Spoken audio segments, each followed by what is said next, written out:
இப்பதான்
அப்படிதான் பேசி சரி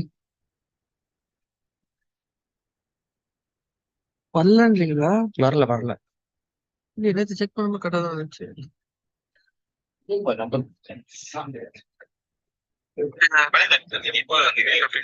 இவர் பேசுறது பாத்தீங்களா? சோ இந்த இந்த கேமரா வருது. ஆமா.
Hello mic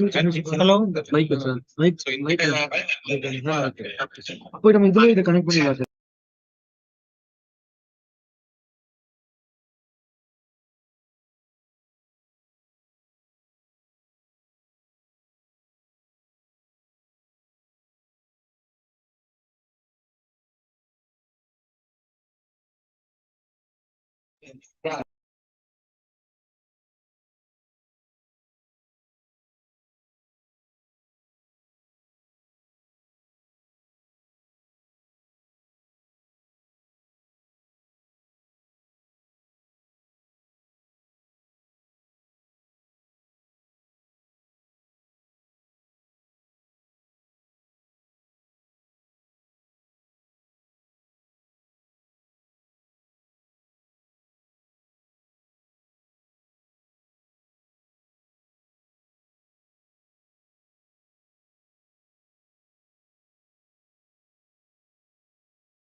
Hello, able to hear my voice?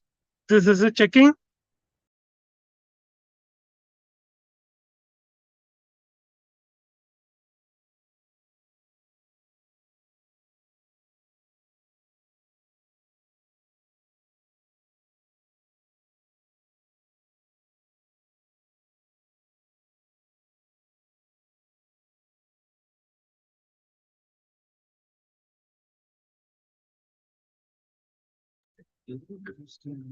This is second time Checking. Is the voice clear?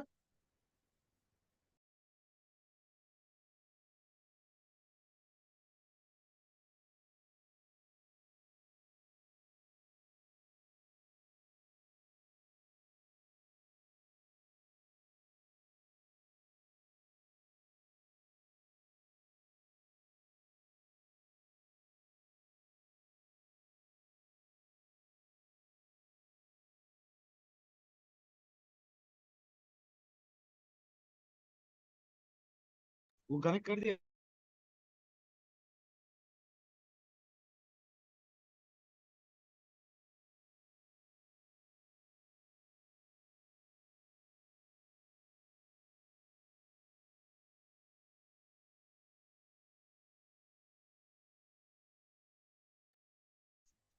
कैसे? Wait, wait. Want to check sound check.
Hello. Say.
Good morning, ladies and gentlemen. I warmly invite you all to the Amrit Kaal Vimarsh Vikasit Bharat 2047. In the rich tapestry of India's cultural history, the Amrit Kaal stands as a testament to the zenith of artistic, intellectual, and spiritual flourishing. Spanning the Gupta dynasty in the 4th to 6th century CE to the early medieval period, the Amrit Kaal is known for its remarkable achievements in art, literature, and philosophy. Seeking to recreate another golden age, our Honorable Prime Minister introduced the Amrit Kaal, or the era of elixir. It is his vision for a new India 2047, a new dawn for the country, which would bring with it the chance to fulfill the nation's aspirations. The objective of Amrit Kaal is to elevate India and its people to greater levels of prosperity. His speech from the 75th Independence Day states, our vision for the Amrit Kaal includes a technology-driven and knowledge-based economy with strong public finances and a robust financial sector. It spans the next 25 years, urging the nation to commence endeavors aimed at enhancing the quality of life for its citizens. As part of this drive, the AICTE meets with institutions of higher educations where the leaders of tomorrow are still in their classrooms. They advise on roadmaps to turn this grand concept to reality. So here we are at this moment, pursuing this through meaningful dialogues. And Professor M.L. Munjal is with us to talk about the importance of industrial consultancy for Viksit Bharat 2047. Academic tie-ups with industries play a crucial role in fostering a symbiotic relationship which fuels innovation, promotes practical learning, and fosters a dynamic exchange of knowledge between academia and the corporate world. We are all children of this soil, and it is our onus to respect all the good we've gained from her and respect her. Let's rise up as we all sing the Tamil Thai Vartu.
Good gift comes down from the Father of Lights.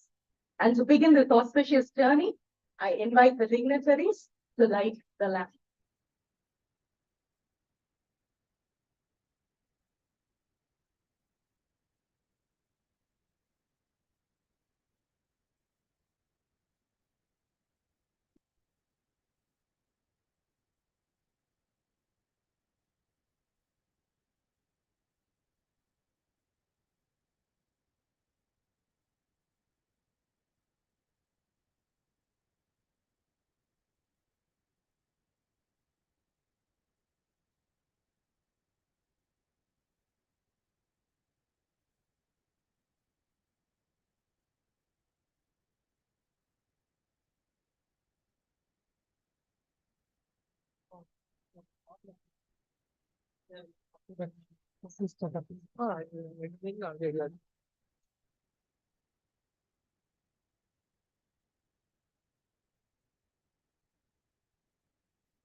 Our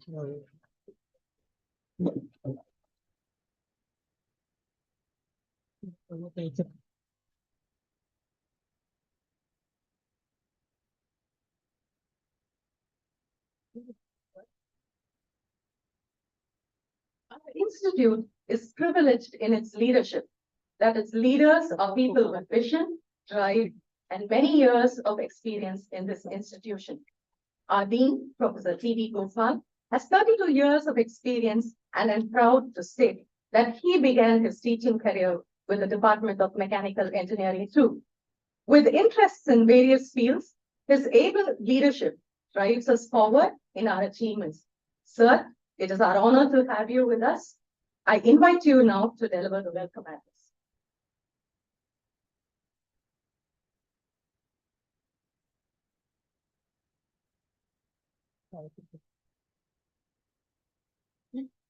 Good morning to one and all. Actually, during the introductory speech or the introductory remark, the MC has already pointed out what this, I mean, the talk is all about and what is meant by Amrit, Kaal and all those things. So I don't want to repeat that, but probably few points I would just like to touch upon. Actually, this was introduced by our Honorable Prime Minister sometime in October 2021. This particular vision, I would say, for India. And this was taken up by the Finance Minister also, Nirmala Sitharaman, actually was presenting the Union Budget 22-23. She referred this actually and allotted a lot of budget for this Amrit Kaal. And this for the next 25 years. So that's how this 2047 has come. So for the next 25 years, during this Amrit Kaal, they call it as a golden era or whatever you call it, the nation will move forward towards attaining resolutions made for Atmanirbhar Bharat. So there are so many other schemes also. This is one of the schemes. So it's basically the objective of this Amrit Kaal concept is to better the lives of citizens, lessen the development divide between the villages and cities, reduce government interference in people's lives, and have the latest technology. She has already said technology driven and then economy driven and all those things. So there are so many facets of this which is going to help us or help our country to move to a developed stage, maybe by 2047. So this is the government will also focus on big public investment for modern infrastructure, readying India for the next couple of decades. So much of importance is attached to this Amrit Kaal vision of our Honorable Prime Minister, and AICT and so many other apex bodies, statutory bodies have taken this up, and this needs to be inculcated in the young minds, start from the schools or the universities, because they are going to be there for the next 25 years. So if the point is well driven into the minds of the youngsters like you, I think you are the people who are going to take India up to this developed stage in 2047. And there are so many ways by which this can be achieved. And this is where our today's talk might focus on, maybe one aspect of that. And we are really privileged to have Professor M.L. Munja, AICT Distinguished Chair Professor, and INSA Honorary Scientist, Department of Mechanical Engineering, Indian Institute of Science, Bangalore. So he will be talking on the importance of industrial consultancy for Vikasit Bharat and 2047. So this is his topic today, and I take privilege and honor to extend a very warm welcome to him. During the interaction, I came to know that he is a pioneer in acoustics and vibrations and other things. A lot of discoveries In fact, he told one more thing. He discovered Indian Institute of Science, Bangalore. In the meaning that he is not a founder chairman or something. His life got transformed after going to Bangalore and seeing the research facilities at the Indian Institute of Science, Bangalore. So, such a distinguished professor, and we are all privileged to have him here. So, thank you, sir, for coming here and going to deliver this talk. I also extend a very warm welcome to our registrar, Professor S. Ponusamy, and the deans and HODs on the dais, off the dais, and all my colleagues over here, and then the students. So I hope we will have a very fruitful and enlightening speech from Professor Munjal. Thank you, sir.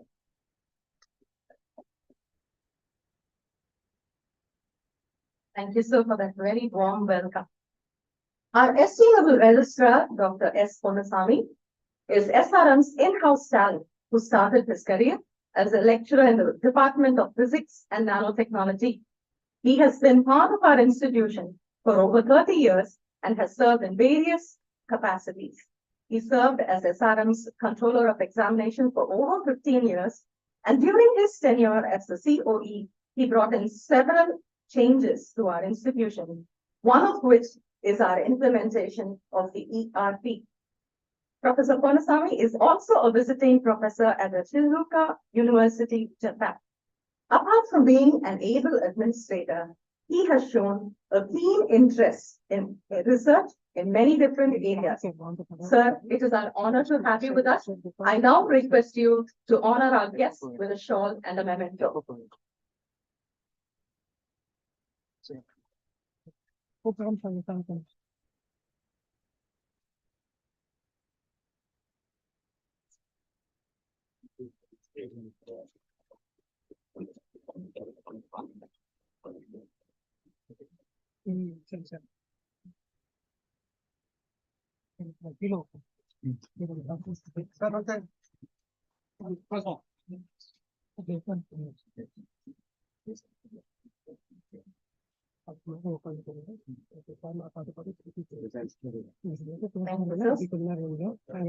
Must tell our speaker with us, and his credits are many. And so I now invite Dr. E. Vijayaraghavan, Assistant Professor, Mechanical Engineering, to introduce our speaker to us.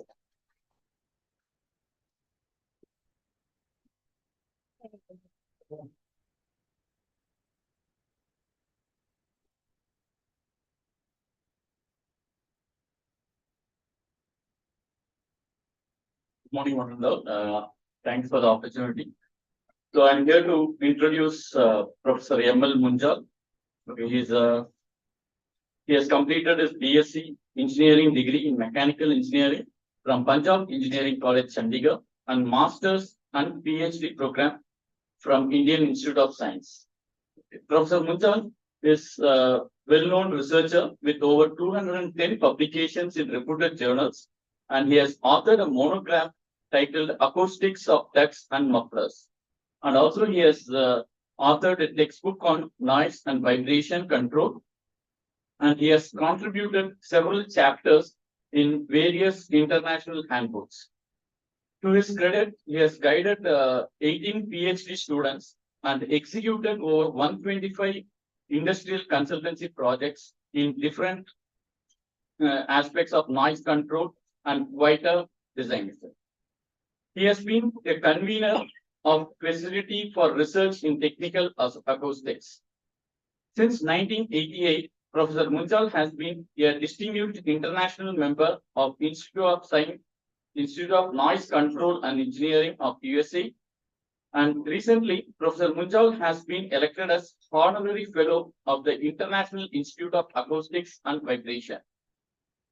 He has served as Chairman of National Committee of Noise Pollution Control for about 18 years from 1997 to 2015. He was the President of Acoustical Society of India during the years 1999 and 2000. He is a member of the editorial board of the International Journal for Acoustics and Vibration. He is Fellow of the Indian National Science Academy as well as the Indian National Academy of Engineering and member of European Academy of Sciences.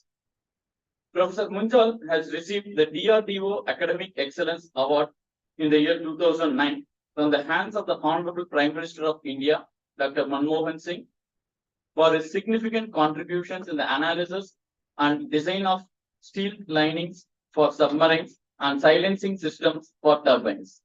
He received Pandit Jawaharlal Nehru National Award in Engineering and Technology for the year 2010 from the hands of Honorable Chief Minister of Madhya Pradesh in 2013 for his significant contribution to noise pollution control.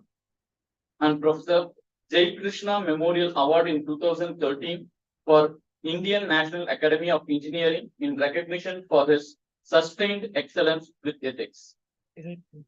He was the chairman of the Division of Mechanical Sciences from the year 1999 to 2005 and convener of the divisional chairs from 2003 to 2005. After his formal retirement in 2010, he was INAE Distinguished Professor during 2010 to 2013 and Honorary Professor from the Institute from 2010 to 2015. He was INSA in Senior Scientist from 2013 to 2018. Currently, he is an INSA Honorary Scientist at Indian Institute of Science at Bangalore and a AICTE Distinguished Chair Professor. With this brief introduction, I request Professor M.L. Munjal to take over.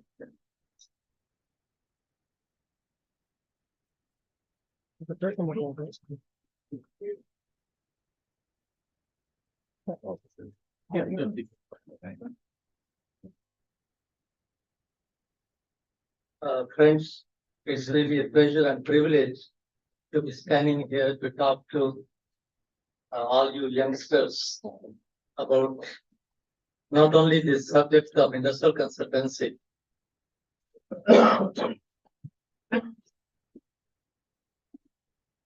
but I'm going to illustrate everything that I'm going to say by giving examples from my own life. And let me just tell you a small thing about my life. We came in as refugees in 1947 from West Punjab, which is now in Pakistan, and started life from absolute zero, both financially and otherwise. My parents had no formal education, and you can imagine the kind of life we started with. But the fact that starting from that, I am standing before you here today, should tell you enough that what I have to share with you in the next 1.5 hours with you, and then tell you how I could combine the best of science with industrial consultancy, both in India and abroad. Okay, so with that, I'm going to start this lecture. If you don't mind, I'll sit down and then talk to you from the slides, and you can, of course, see there. Okay? Thank you.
screen.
Rohan.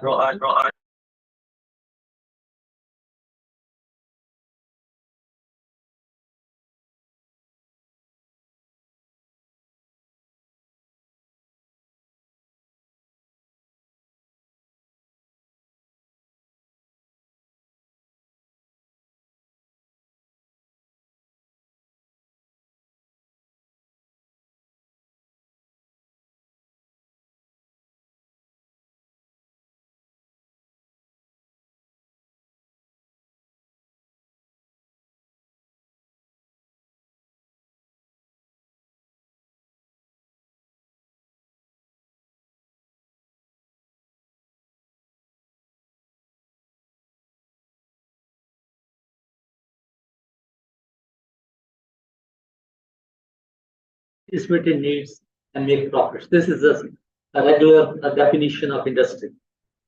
Now, a major constituent of the industry's human resources comes from the engineering institutions at the level of fresh undergraduates who are then trained in-house to design, develop, fabricate, assemble, and market the products. Now, for an industry to increase their market share, they need to innovate and improve their products. This is where the role of industrial consultancy comes in. Now, alternatively, they may have to buy patents, import technology, or set up the in-house R&D facilities, which may be beyond the means of most industries. The industrial consultancy is desirable for the industry as well as the faculty of the engineering institutions, as explained in the next couple of slides. Now, first, I'll take up this one, why it is desirable for all of you engineering faculty. Consultancy gives you field experience.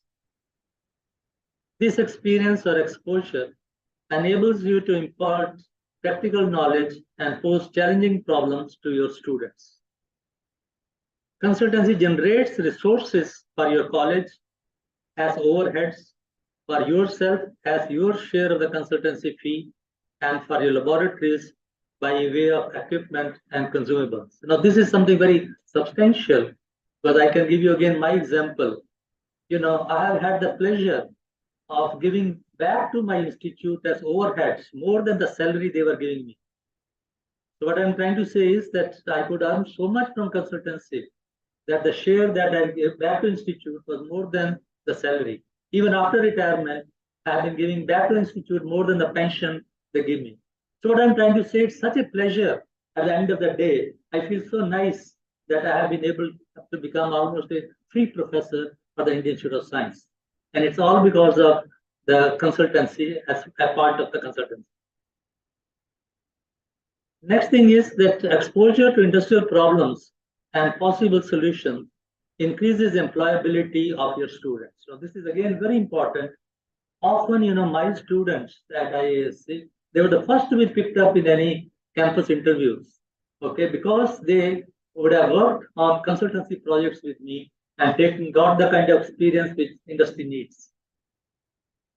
then industrial problems give you great professional satisfaction at the end of the day, because after all, for an engineer, there can't be anything better than saying, congratulating himself at the end of the day, yes, all the knowledge that I created, I was able to use it to solve practical problems.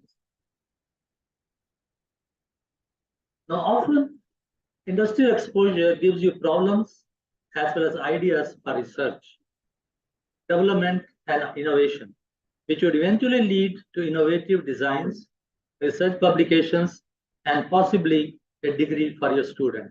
I'm going to illustrate later in later slides how different projects help me in so many ways, not only me, my students, my institute, and of course the industry.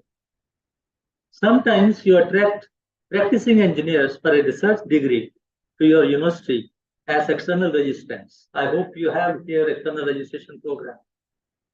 This may bring some sophisticated instruments to your laboratory as well. Now, why is it desirable for the industry? Consulting an expert faculty member works out to be very economical in the long run. There would be no permanent addition to the technical manpower of the industry. They get access to the latest knowledge and a tried and tested technology. They may get their design team retrained in the process by arranging continuing education programs. They may acquire facilities for testing their products as per international standards. This may help the industry to enter or capture international markets. This is something, both these 2 points are very important. Because of that, even now, at this age, I'm still consultant to several industries, both in Chennai, Pune, Mumbai, etc. The consultant may help the industry to better understand and utilize any imported technologies or patents. Now, there are several difficulties in this whole process, and of course, there are several opportunities that we can really gain from. Now, let me start with difficulties. The industry management may not be able to break their needs into executable, well-defined problems. Now, this is a very important thing I've felt again and again. When I go to industry, they don't even know how to pose a problem to me. So often, I end up giving them first a 1-hour lecture on, because my field is acoustics and noise control. So I have to tell them what is noise, how it's measured, and how it is related to what is happening in their workshop, how it can improve, how they could have designed the workshop for quietness, and so on. Now, their expectations from the consultant may be unrealistic. Often the industry expects ready-made solutions within unrealistic timelines, because they don't even know how much time it will take. They think that just as they can put pressure on their engineers to perform, they can also do to consultants, say, oh, give me the solution tomorrow. Okay, so that's the kind of thing which they have to be told that this is not possible and why. Now, this has begun to happen now, courtesy the Indian National Academy of Engineering and the Institution of Engineers in metropolitan cities. So at least now things are improving.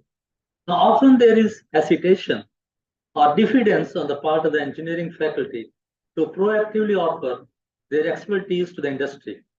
This has begun to be addressed now by means of the consultancy centers and incubation centers in IASC, IITs, NITs, etc. I wonder if this institution also have an incubation center. You have. Thank you.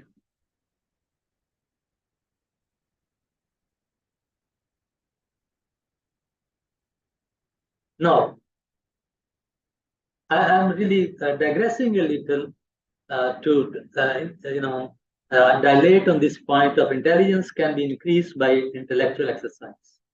Now, again, I was very lucky to get this opportunity. When I was a child, I studied in this Northern Dharma school, and we had a tradition of a prayer.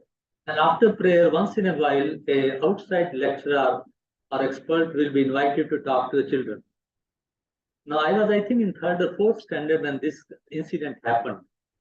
The speaker was maybe psychologist, educationist, I don't remember. But anyway, he made a very nice statement, which has stuck with me all my life. He said, nobody is born intelligent. He said, our brain is like a clean slate when we are born. And like other muscles of the body, which we can develop by exercise, physical exercise, we can do the same with our brain. The more we challenge ourselves, the more we think, the more we try to, think deeply on the subjects, we'll find that brain also develops. So intelligence is a process of development and not something to be born with. Okay. Now, this was a very important statement for me as a child. All the time I was thinking, how do we rise? And particularly, as I told you, we came as refugees. I didn't even have a one toy at home to play with, leave aside anything else.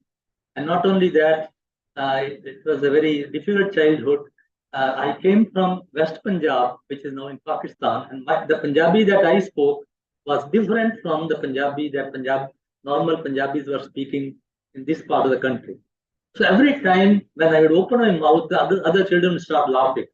It was so, depressing for me, apart from other difficulties, financial difficulties and everything we had, all the time I would almost feel ashamed of even talking, leave aside anything else.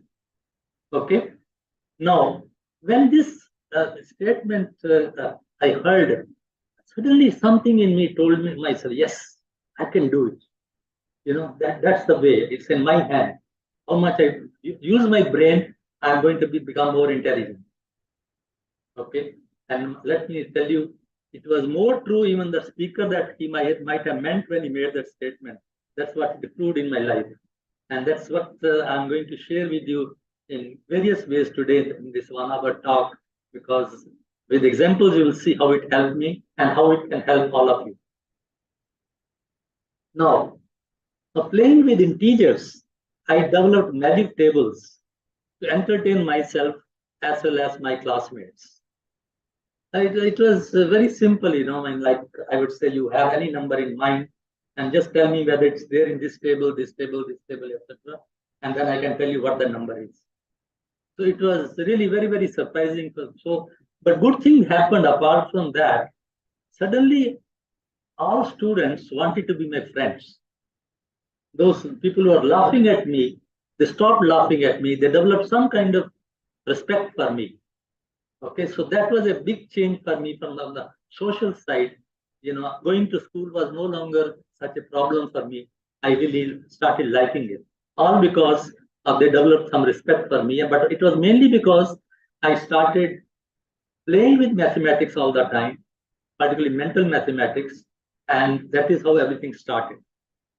Now, having no entertainment at home, I engaged myself with mathematical challenges that made me excel not only in mathematics, but also everything logical. Now, looking for logical patterns in algebraic calculations later became my hobby as well as a personal challenge. This is how I developed during my 8th standard what I later came to know was called the binomial theorem. Okay, so again, all purely, I developed this as a hobby. As I told you, there was no money even to have any toys or any entertainment at home. We didn't have electricity at home, no question of radio, nothing at all. Okay, so this became my hobby, and I was in a very happy state of mind all the time. I was like in an exalted state of mind and very, very happy all the time. And that really, made me do things like this. And even this binomial theorem started, my elder brother, who was a couple of years ahead of me in the school, he one day came home and said, what is this? This binomial theorem is a headache. I don't know why Newton had to develop it, So, apparently he was very different, So, and then I said, what is it? So anyway, very reluctantly he told me what it is. And you wouldn't believe, as soon as he told me what it is, I sat down at 6 p.m. evening and up to 2 a.m., 8 hours except for 15 minutes for dinner. I was at it and I had developed the whole thing. In fact, in a better way than Newton, because it is much more convenient than what otherwise you make, combination, permutation, etc. This is much simpler way of doing things. And because I had developed myself, I could take it much further in many other ways. Okay, so but all I'm saying, it happened in 8 hours time of playing with numbers. Again, I'm using the word playing because for me it was a game, enjoyment. And that's why there was nothing like feeling sleepy and all that. Because when you're enjoying something, you don't even feel sleepy. Okay. Now, another thing that happened to me, again, which changed my life, after my 7th standard, there was naturally some vacation before the 8th standard would start. And I was playing street cricket. And this brother of mine, he didn't like that. He just, came and snapped me out of my friends and said, we can't be affording to play cricket and all that, you know how things are bad at home and all that, So I said, well, I have been standing first in the school all my life. So where's the question? I said, that's not good enough. You have to come out of that. Don't become a frog in the well. Okay. School is a very small entity. Okay. Anyway, so he said, by you're getting into 8th grade, and 8th grade, those days used to be board examination, like you have an SSLC, etc. Okay. He says, it's the 8th standard, the mathematics is so difficult and all that. Something occurred to me. What is this? Anyway, so I took it as a challenge. I got the 8th standard book, in fact, his book only. And next 15 days, I solved the whole book, all the problems in the mathematics books, taught myself mathematics, solved all the problems, and after 15 days, went back to my brother, gave the whole thing to him now, and I remember what I said, can I go and play now? Okay. So what I'm trying to say, like a typical child, for me that was important, that at least now he will allow me to play. But by the end of the evening, when I went to bed, I started, what did I do? After 15 days, I could do everything myself. I don't need a teacher. That started, soaking in me, that I don't need a teacher. And as in fact, it occurred to me, I couldn't sleep for a couple of hours because I was too excited about the possibilities of this part that I can just teach myself and I do whatever I want. Okay. And you wouldn't believe that was another very basic turning point in my life. Okay. So main thing is, I was telling you, I got my brother off my back who won't let me play cricket. Incidentally, I discovered my potential. It gave tremendous boost to my self-confidence and self-esteem. And therefore, and 3 years later, in higher secondary, I secured 5th rank in the Punjab University in my higher secondary examination. Okay. So what I'm trying to again tell you here is that, I'm just telling you my process of self-discovery because I'm sure there are some lessons in it and you can see what I'm trying to convey. But anyway, another thing that I want to tell you here is that despite the rank in the university, my future appeared to be blank or bleak. My father could not afford to send me to college, leave aside any engineering college. Now, again, and as I said, God helps those who help themselves. What happened? Fortunately, the government of India introduced that very year what was called the Government of India Scholarship for Life scheme for the first 10 rank holders of every university in the country. Those days, there were very few universities. Let me also tell you, I'm talking of 1961. There were total 22 universities in the whole India. Now it's like more than 300 or even more. Okay, so the first 10 rank holders of every university were given this life scholarship. Okay, and they didn't have to continue to get rank. Just a first class would be sufficient, so that person doesn't have to think too much about it. So thus my higher education was ensured all the way to PhD at one go. And after pre-engineering, I joined the Punjab Engineering College, Chandigarh in mechanical engineering. Now I am again going to give you another major thing in my life. I'm calling it turning handicap into opportunity.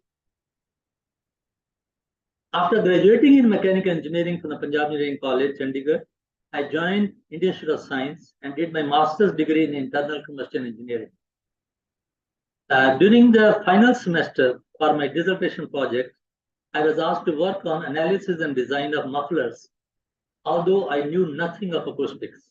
Mind you, we studied 23 subjects during our MTech.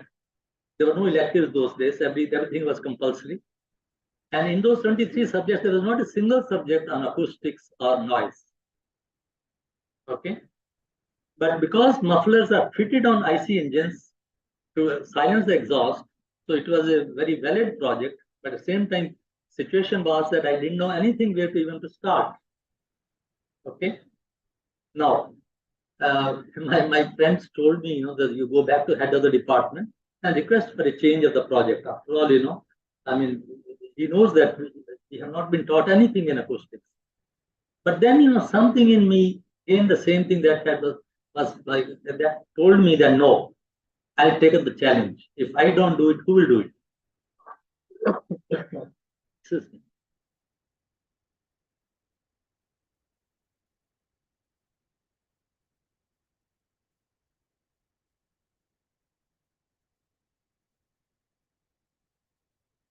But having said that, I went to the library. I didn't even know where to start. Okay. But anyway, what I did was I looked at various journals, went to the last page, references, and I found one particular book was being talked about by every researcher. So fortunately, that book was available in our library. So what I did was I gave myself a crash course in acoustics and then developed a novel algebraic algorithm for analysis of linear dynamical filters, including acoustic filters or mufflers, vibration isolators, and even low-pass electrical wave filters.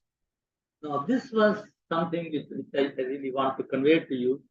It all happened because I had full confidence in myself.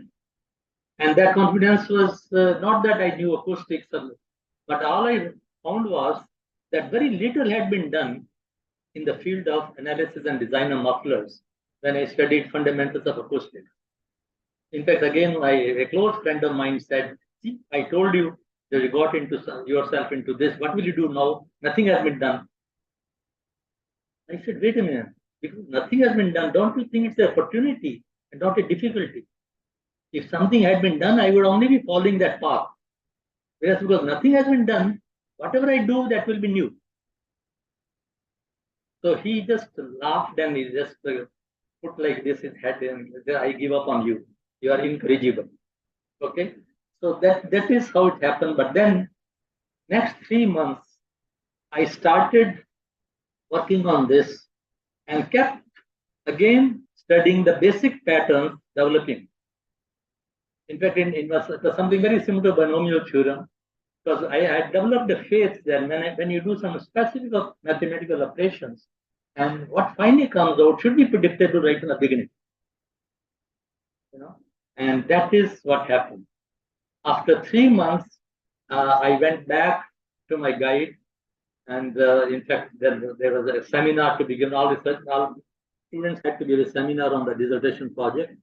And when I gave this presentation, you won't believe, after the lecture, almost for 1 to 1.5 minutes, there was complete silence. And finally, somebody got up and said, how did it all occur to you? And the only question they could ask me was that, how could it all occur to you? Now, it was something very interesting. You basically write basic equations of continuity, momentum, etc., and then develop transfer matrices for different elements. And for any given muffler, you break it up into basic elements. You write down the transfer matrices, and you multiply them, and finally get an overall 2x2 matrix. And from that, you get transmission loss or insertion loss of the muffler. Now, this algorithm that I developed was skipping all the steps. Given a system, I could write the final thing straight away, skipping all the steps. No question, no equations, or transfer matrix to be written, nothing to be multiplied, etc., etc. And I developed everything. And finally, I could write the final answer. So whole audience was spellbound, including my own professors. And after that, what happened was unbelievable.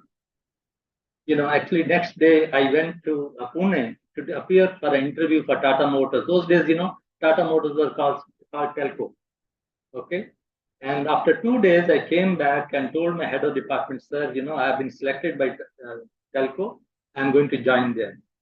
And then he tells me, young man, you are not leaving the department. You belong here. I didn't understand what he was trying to say.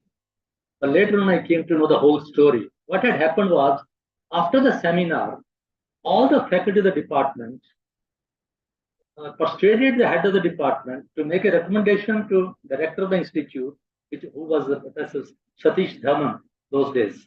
Okay, and so recommend that I should be taken as a lecturer. And now that was unthinkable to Professor Dhaman, because he had made a rule that nobody at Indian Institute of Science could become a lecturer without a PhD. And I had just completed MTech. Okay, but then whole department again, went personally along with the head of the department to director and said that no, this person belongs here. Please don't let him go out. Make an exception. It's worth making exception. So apparently, then he agreed. So he told me that I have already been selected as lecturer in the department on a supernumerary post. There was no post also available at that time. And they made an exception. That's how I became a lecturer at IIS. So this incident I want to relate to you, because this is another thing that happened in a very, it changed not only my life, even in fact what happens in institute later. Okay, because 1 year later there were regular interviews for this assistant professors, and PhD was a minimum qualification. And 6 persons appeared, all with PhDs. I was the only non-PhD at that time. I had not finished my thesis yet, okay, after 1 year. But then I was the only person selected, and nobody else was selected with PhD.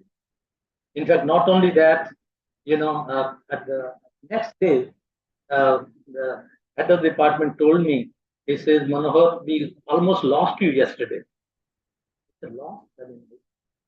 I thought I was selected, He says, no. Because director was insisting that without PhD, he would not make an exception, because exceptions are often misused by others as a precedent. Okay?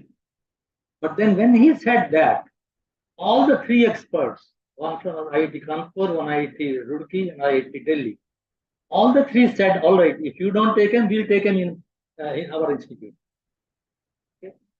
And that then Professor Dhawan had to think that, there must be something, worth making an exception. Anyway, so this is how, my career started in that institute. And then now I'll just continue from that point, because this was necessary for you to tell how things happen and what lessons you have to learn from that.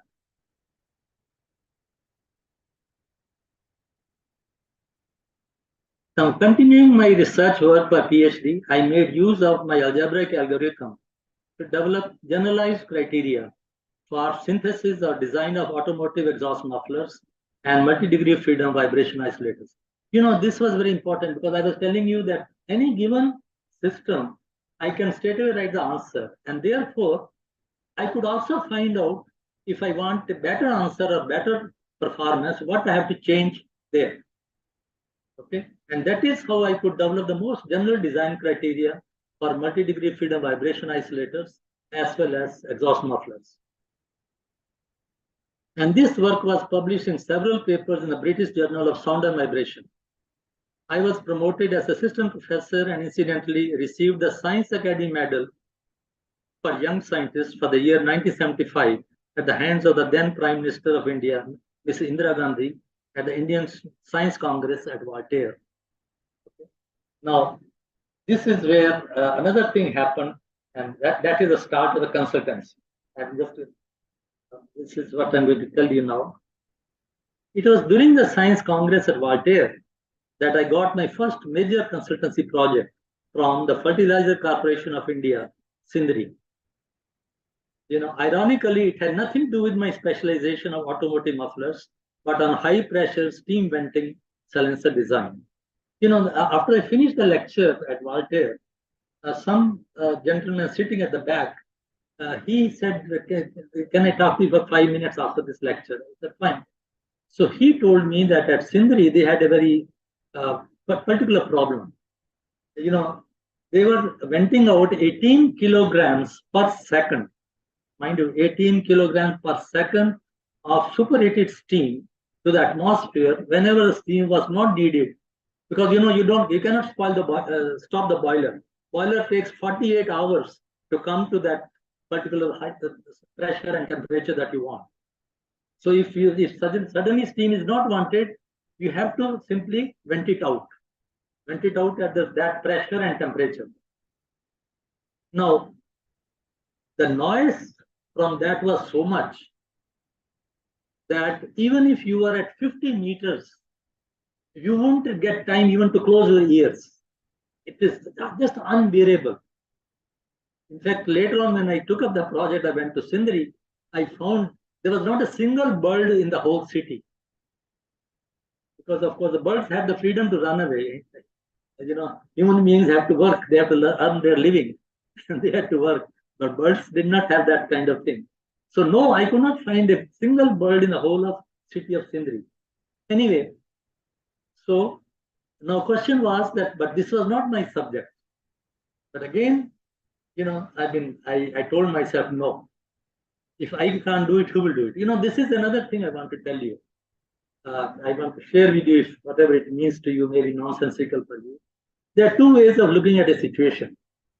When you encounter a situation like this, one is, if nobody could do it in the whole world, how can I do it?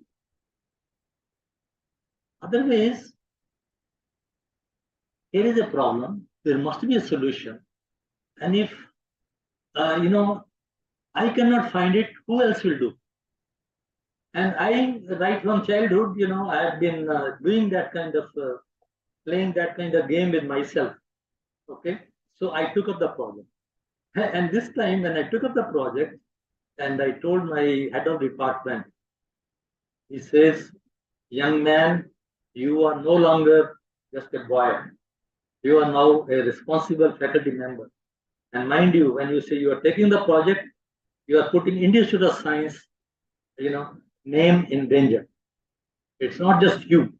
What will happen if you don't succeed? So I said, sir, if a professor of Indian Institute of Science cannot do it, who will do it in the country? Again, he gave me a very clear look. He said, all right, okay, go ahead. I wish you all the best and I pray to God that you succeed. Okay. Now, so what I did was, let me just also tell you a little thinking about it. I asked myself the following.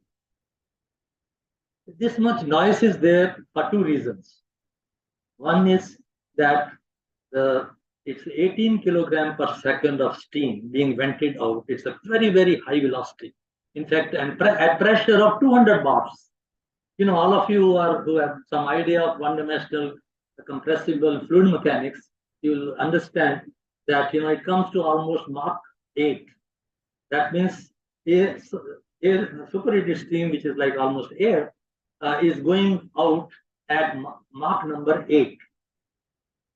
So imagine the kind of shocks or shock waves that it will generate, how these shock waves will interact with turbulence, and then turbulence with turbulence, and then you have also oscillating shocks, and all that will produce noise.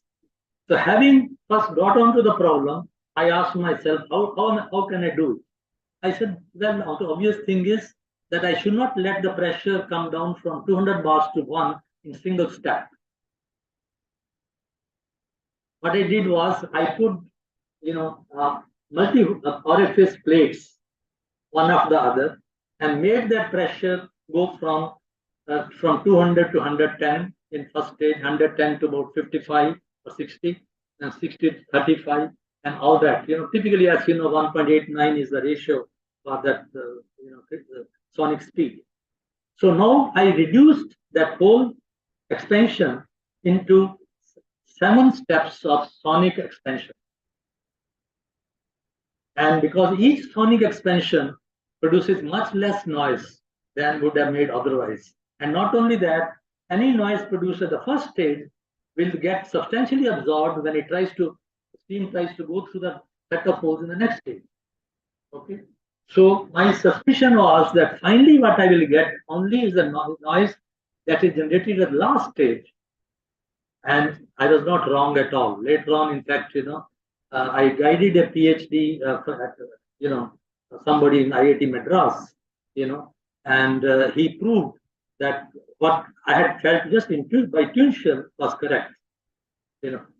Okay. So in other words, what I'm trying to say is reducing the noise in stages, reduce the noise by almost 35 decibels.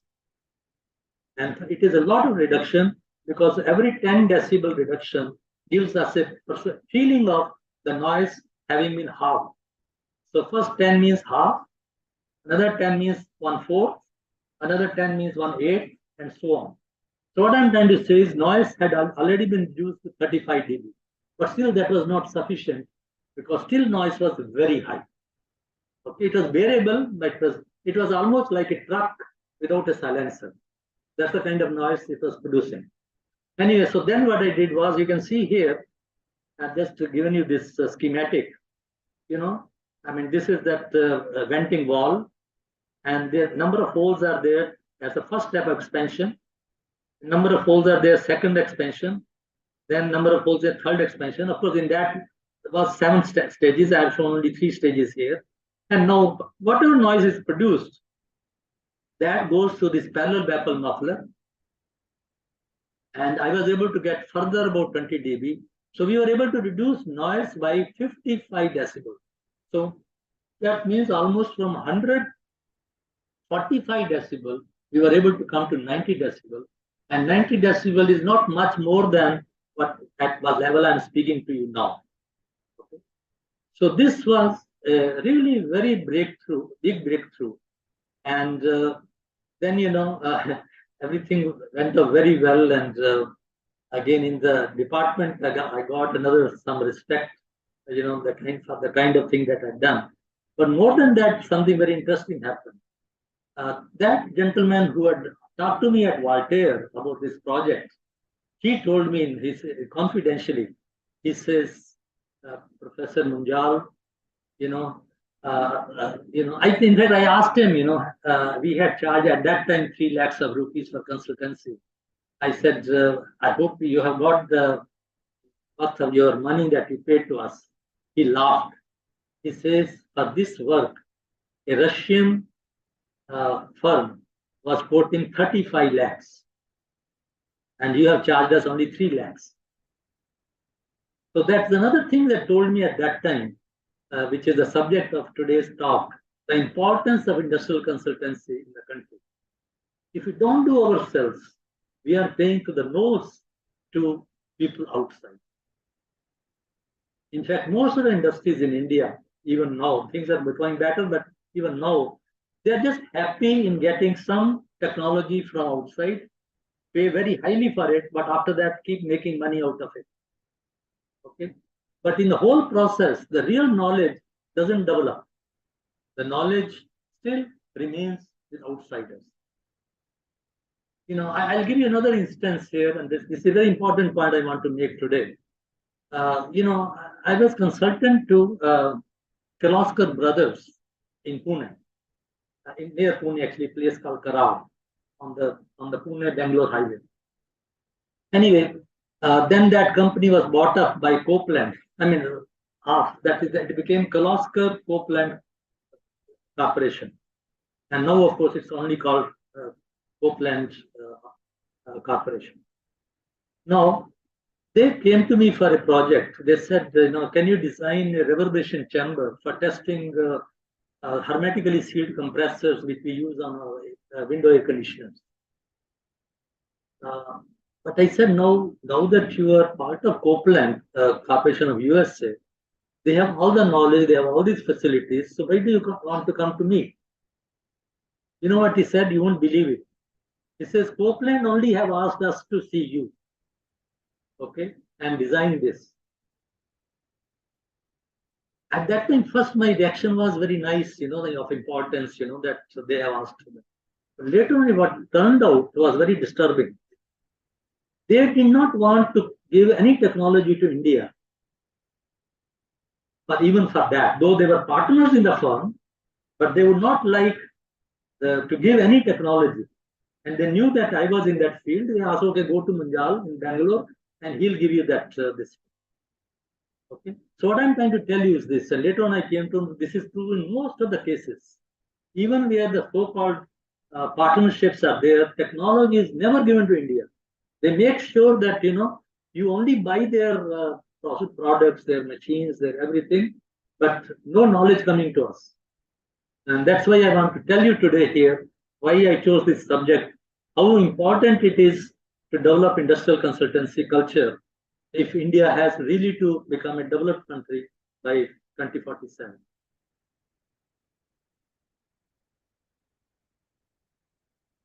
Now, this is, of course, what I have already told you. At the Sindri plant, we achieved a noise reduction of more than 50 decibels during venting of 18 kilograms per second of superheated steam at 200 bars pressure. The basic physical principles used in the design are as follows. Reducing pressure from 200 bars to 1 bar in several stages should generate much less aerodynamic noise than the single stage expansion, which I just now told you. And multiple jets emerging from the small diameter holes produces relatively weaker high frequency noise that can easily be absorbed in coaxial parallel baffle mufflers. Now, the same or similar technology was later applied for design of, now I did several projects after that. I'll just give you some examples. Mufflers for high pressure venting of steam for the Bharat Heavy Electricals Limited, Trichy, during 1979. Vent silencer for the Fluid Control Research Institute, Palghat, near now Palakkad. Multi-stage diffusers and silencers and development of graphic user interface for the BHEL Advanced Research Projects Division, Delhi. Silencers for high pressure safety valves and vents for the BHEL Corporate R&D, Hyderabad. And several similar diffuser cum silencer systems for the PR Acoustical Engineering Works, Trichy. These are just some examples. But one thing again, I want to tell you something interesting.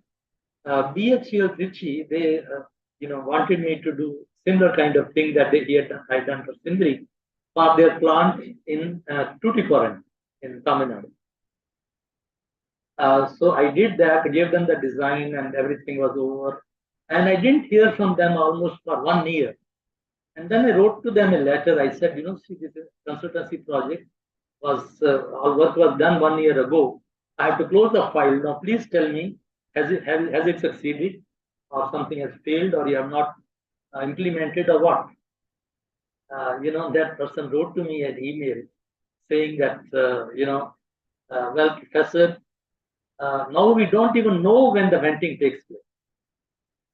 I mean, it is so silent that, they don't even know when the venting takes place. Okay. But at the same time, he said, but it is not a tradition for us to give you a certificate that the project was successful. Somehow, industry doesn't do it. Okay. So anyway, what I did was I took a hard copy of that email, put it in a file, and closed the project. Okay, I said that's good enough. The idea was to reduce noise. If you don't even know when the venting is taking place, it can be better than that. So, and that was accepted by our consultancy center.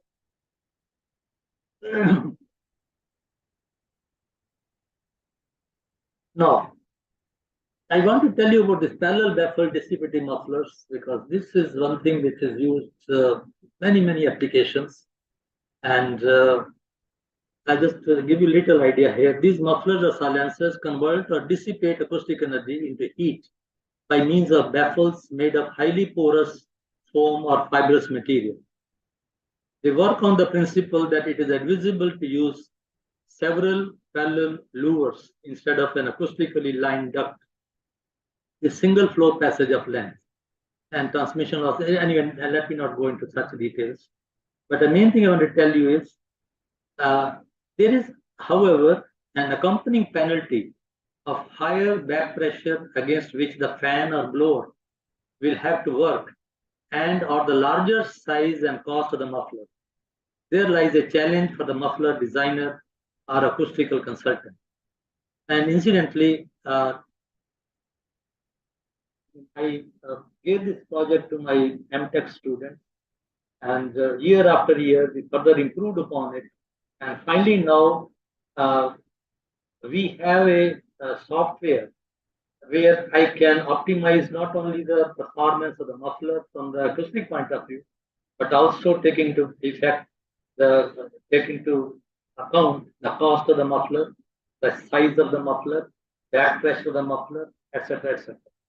Okay, so this is one thing that has really stood me, not only me in good stead, but I have been able to help a lot of industries. Now, this is what I'm telling you here. Over the years, parallel baffle mufflers have been designed by us for exhaust system of the Transonic Cascade Tunnel at CSIR NL Bengaluru, the ISRO acoustic test facility exhaust system at NL Bengaluru, gas turbines at BHEL Ranipet, gas turbine engines at GTRE Bengaluru, then Alstom gas turbines at 4S India Bengaluru, heating, ventilation, air conditioning systems of Spectrum Industries Mumbai, now that is called the Cosmos, convention center for Messrs. Chandavarkar and Thakur at Hyderabad, gas turbine inlet from Macwell Industries, Calcutta, etc. Now, another field that we have been working on, and that is what I started with my MTech, intake and exhaust noise control of IC engines. For IC engines, we use non-dissipative or reactive mufflers that work on the principle of impedance mismatch. Sudden area discontinuities provide a sharp jump in characteristic impedance, thereby reflecting a portion of the incoming acoustic power back to the source. Exhaust muffler configurations make use of multi-hole perforates carrying bias flow as well as grazing flow. And one-dimensional or plane wave flow acoustic analysis of reactive mufflers is carried out using the transfer matrix method or matricent approach.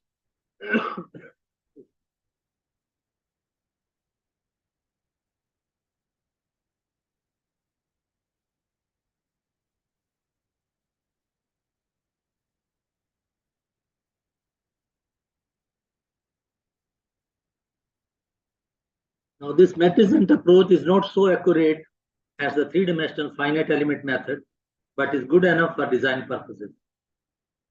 And the back pressure may be estimated by means of the lump flow resistance network that we have developed. It is much more convenient than the computational fluid dynamics.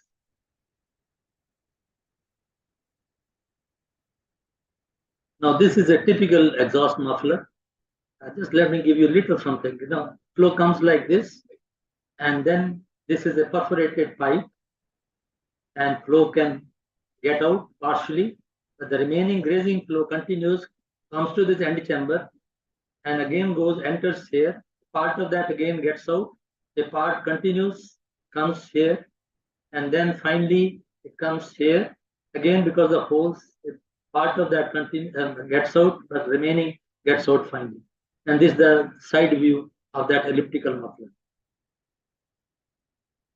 But I want to tell you here again something interesting that happened. In 1983, Nelson Muffler Corporation in USA, they sent out a advertisement. They wanted to conduct a world competition for the design of mufflers.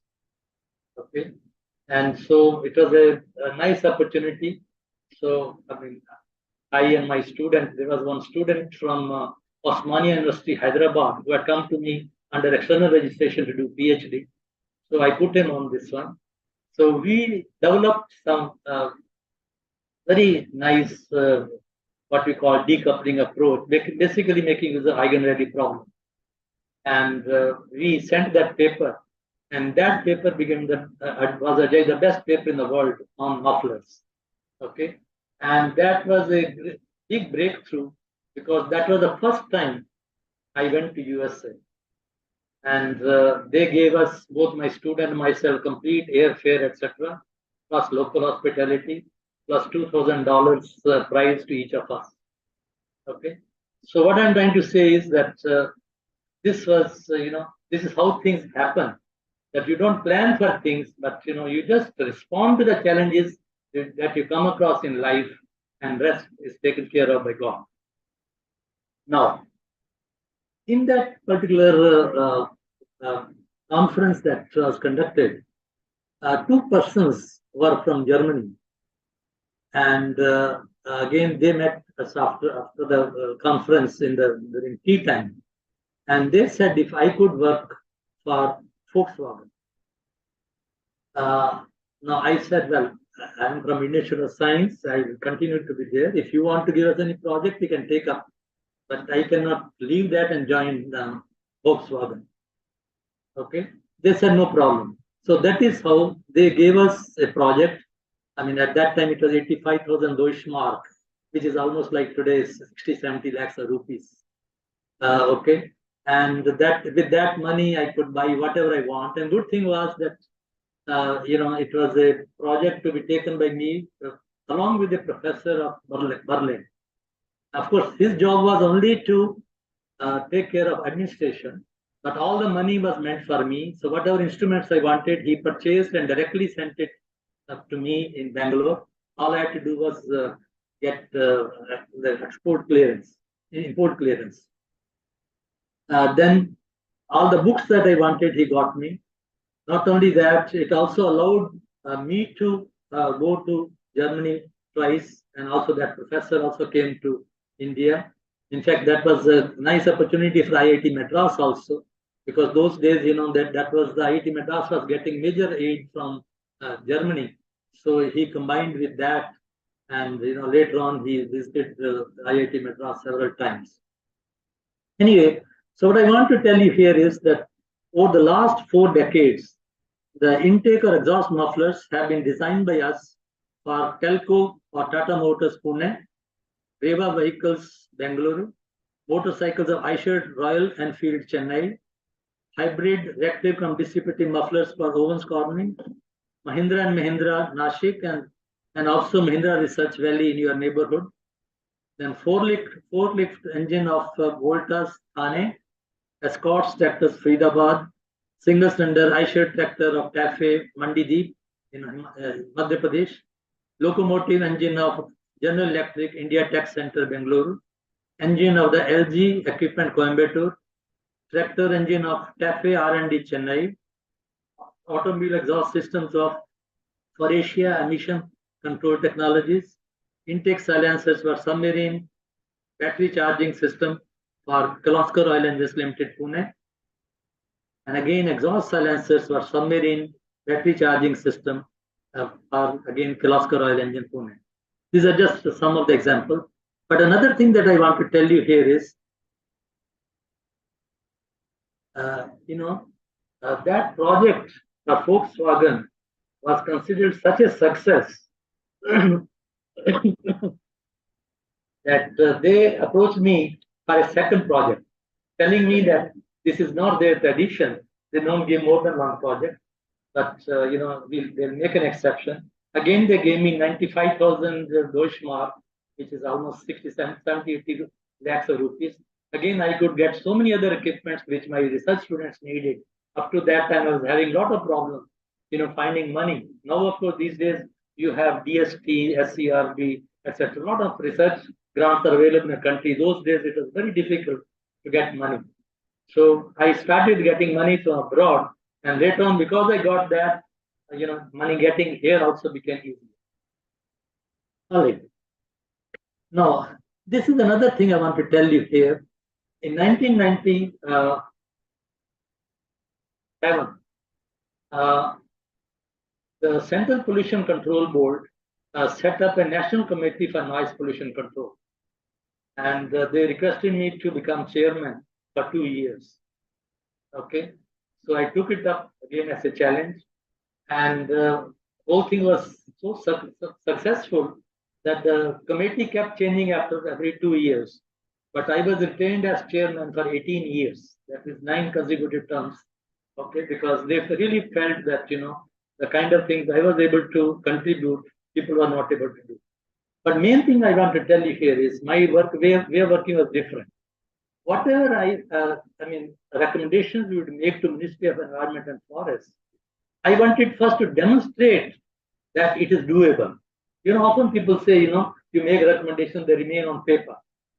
So it is with that spirit that, I took up this, exhaust mufflers for the captive DG sets and also, acoustic enclosures. So we designed an acoustic enclosure for a DG set and also another acoustic enclosure, portable gen sets that you have, just small ones which you have outside the big stores, etc. So that is what we did. And then thereby I was able to convince all the industry that it is not only doable, it is also economical or it's cost effective, and they should do it. They were very reluctant. In fact, you won't believe more than 50% of my time as the chairman of the committee was going in convincing the industry to cooperate. They always felt that doing anything like this, they will lose business. And I had to convince that they will not only not lose business, they will gain business. And that is what has happened now, that all over the country now, all companies, they have their own in-house know-how, which only I have given them series of short-term courses and written a book also on the subject for that, noise and vibration control, and everything is being used. In fact, that book published by World Scientific Publishers in Singapore has been such a success that they approached me recently for a second edition. And now I have engaged my former PhD student, Dr. Venkateshan, who is now professor at IIT Hyderabad. So we together are bringing out the second edition of that book. So this is about the exhaust mufflers for the captive DG sets. Let me skip this because I think time-wise we are a little behind.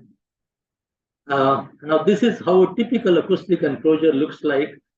Please look at this because this is the maximum thing I can convey right from this figure. We have the engine here.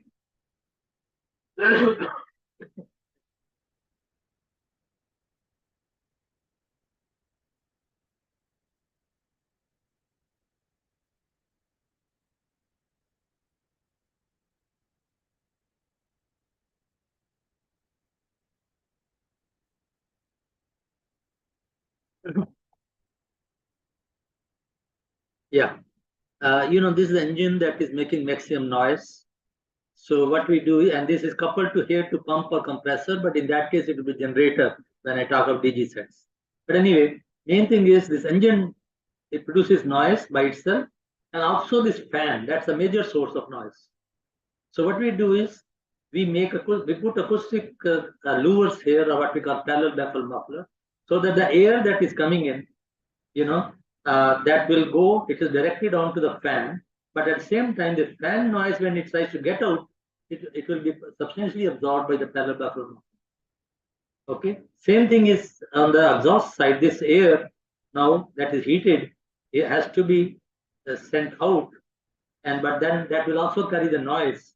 And to avoid that, then again we put parallel baffle muffler that produces absorbs noise of not only this engine, but also this fan of this, forced exhaust motor. All right. Another thing I want to tell you here is that when this vibrates, pump or compressor, this vibration would be passed on to the valves, and that will produce noise. In order that not to happen, we put bellows which work as vibration isolators. Same thing, these bellows are also on this side, exhaust side also.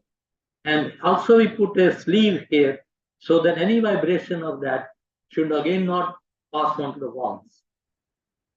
Okay. And all the four valves as well as sealing, they are lined with acoustically absorptive foam or fiber. And then fiber in turn is mechanically protected by this perforated plate. So these are the various things that I want to tell you. But most important up here for all mechanical engineers sitting here is that this vibration of due to unbalanced forces should not go to the ground. So what we do is we first put both engine and the pump or compressor on a common plate, and that plate in turn is some vibration isolators, and then these are called anti-vibration mounts. And this is what we call inertia block. I'll not take you into details of that, but inertia block is as much important as the springs.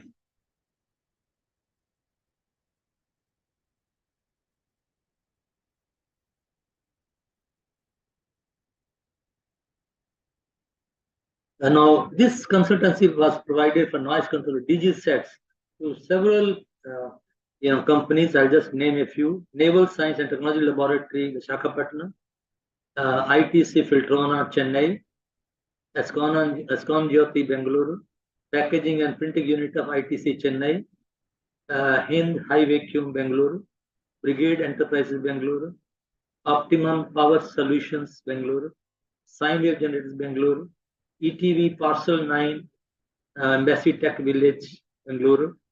And these are big things because whole, these days, in Chennai also must be something similar. These are technology parks, like you have, like in your neighborhood, the Mahindra Research Valley. It's not just for Mahindras. There are several units in that, and all that power is being taken care of by this captive power, big power generator, and that produces a lot of noise, and that is what we have been trying to control. And portable gensets for Central Pollution Control Board, Delhi, noise control of captive power stations for ESCON generators, Bengaluru, mounted genset for research and development engineers, it's a defense lab in Pune, and compact silencers for DG sets at Kirloskar Oil Engines, and estimation design optimization of mufflers for Opsil, that's Optima in Bengaluru. And similarly, consultancy projects has also been provided for two-stroke cycle engines. And for the two-wheeler vehicle engines, silencing is coupled with tuning of the exhaust system for better scrunging and volumetric efficiency. This requires time domain simulations of the thermodynamic cycle and gas dynamics of exhaust system simultaneously. And consultancy services are provided for simulation and development of a moped engine for Sundaram Creighton, Hosur, L35 engine simulation development of Rallies India, Mumbai, moped silencing for TVS Suzuki, Hosur. Another thing that I have been helping the industry is to design acoustic test facilities for themselves. This is another problem for the country. We don't have recognized test houses in India. So our companies, even when they develop something their own, they have to send abroad and pay very heavily for the testing. Okay. So idea is to stop that. So I have been helping industry by designing for them in-house acoustic test facilities so that they can save all that money, and apart from that, they can also get recognition for what they produce.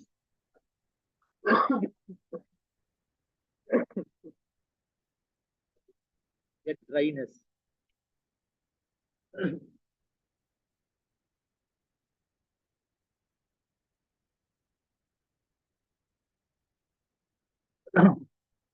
All right.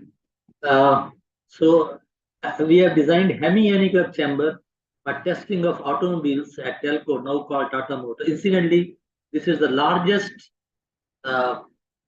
test chamber where complete vehicles can be wheeled in, including the trucks, and they can be tested for noise. Incidentally, you might be interested in knowing the still bigger facilities coming up in Chennai. I have been consultant to MRF Tires on the outskirts of Chennai. Okay, and they are putting a facility which is even bigger, the biggest in India. Hopefully that comes through because they have been having some problem getting permission from your municipal authorities because MRF is limited very near the ocean. So some people feel that, there will be problem sometime in the future. Okay, so that's a little taking a little time. Hopefully that will succeed. And that will be, 600 crore rupee project. All right. Now, noise test laboratory for hermetically sealed compressors at Kirloskar Copeland, I told you. Reverberation suite for acoustic testing of facades for Jose Engineering Company in Pune. Now that has come up in Mumbai. Then reverberation room for Whirlpool India, Pune for testing white products. Acoustic test facilities for aircraft tires of MRF Chennai, that is for aircraft tires. Acoustic test facilities for Naval Science and Transit Laboratories, Visakhapatnam. Then Air Acoustic Center for Indian Society for Heating, Refrigeration, Air Conditioning Engineers, Bengaluru. Design of Noise Testing Laboratory at Automotive Research Association of India, Pune. Design of acoustic test facilities for hydraulic machinery at Denison Hydraulics, Hyderabad. Then Air Acoustic Testing Facility for air treatment units at Carry Air Equipment, Noida. And Engine Noise Test Cell at ERC at Tata Motors, Pune. And this is just a little thing I want to tell you, but it's very important. Now what has happened is, that anybody who wants to set up new industry, they have to get clearance from the Ministry of Environment and Forest. It used to be for water pollution, and then it started air pollution, and now it's also for noise pollution.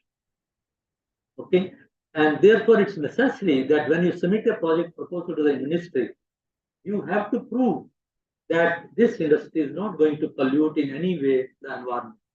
And for that, you have to carry out what is called environmental impact assessment. Okay. Now, this is necessary for the public as well as the Central Pollution Control Board and Ministry of Environment and Forest.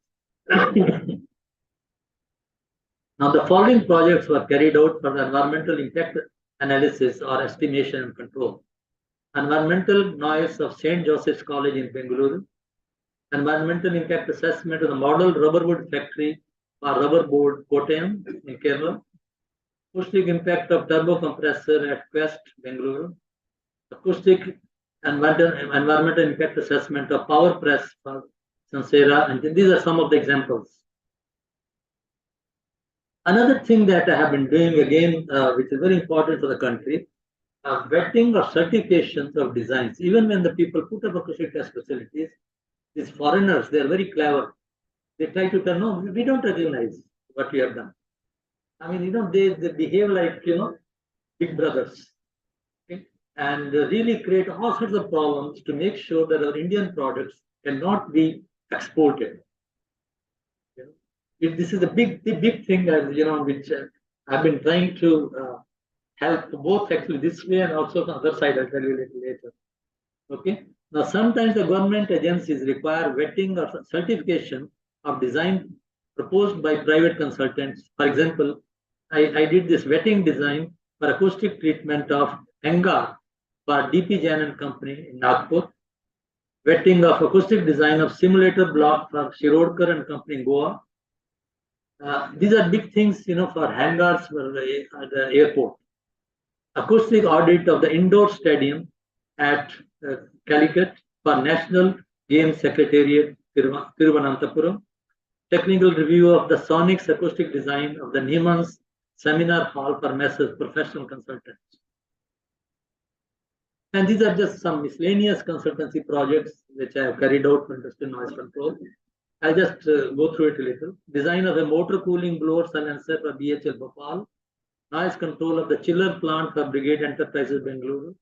Design of a quieter car Indica for Telco Tata Motors Pune. Now, this was something I like to tell you here.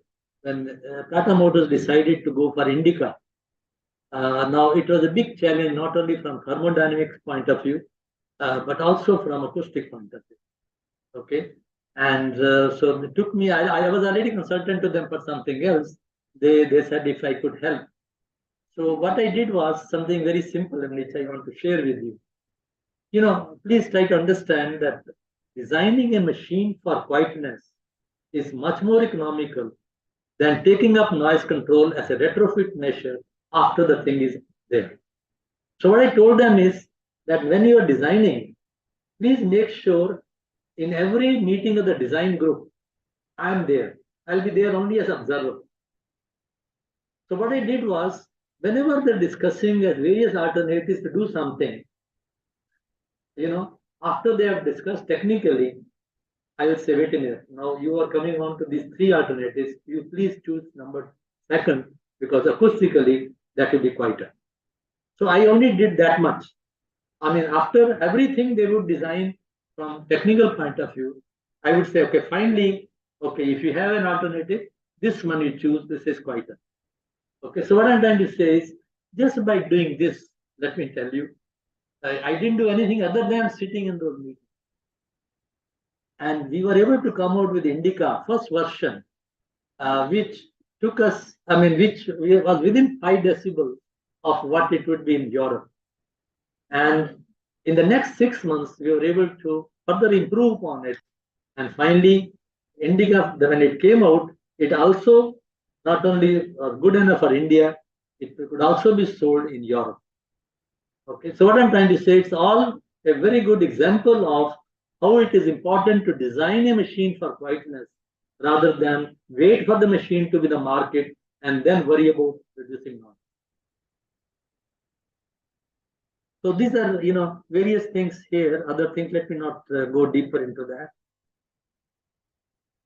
Okay, another list of this jobs done.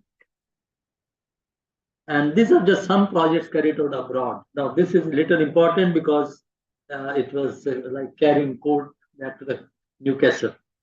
Okay. While on sabbatical at the Institute for Technical Acoustics in Technical University of Berlin during 1979-80, I studied the rail-wheel interaction and identified mechanism of the railway noise and established the need for randomizing the distance between the sleepers underneath. It's a little technical point, let me now go deeper into this. Now, carried out 2 projects for Stiftung Volkswagen. Well, this I told you just now, let me not go.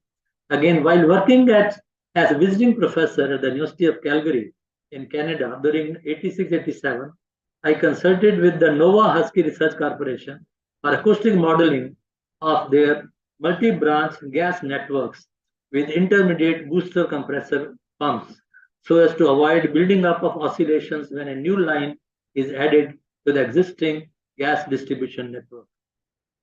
I just would like to give you one incident here. This is very important for the country. They told me something very interesting, that Nova Husky Research Corporation was set up, but they wouldn't do anything in acoustics. And they felt that, it is an important subject. There can be resonance in the distribution system, and that can play havoc. But nobody believed them. Okay, so the R&D was there, but no acoustics section of R&D. And one fine day, a blast happened. What happened was they had the distribution system. A new township came up. They gave the gas connection, to that town. And within 24 hours, the whole thing blew up just because of resonance. And they were giving me something very interesting. He says by that time the whole thing could be contained and later on repaired. The total cost was 100 times of what they were asking for acoustic R&D, which was refused. They spent 100 times of that as penalty for that mistake. And that is how that came up. And then they wanted my consultancy. It was very nice because I had gone to the university as visiting professor.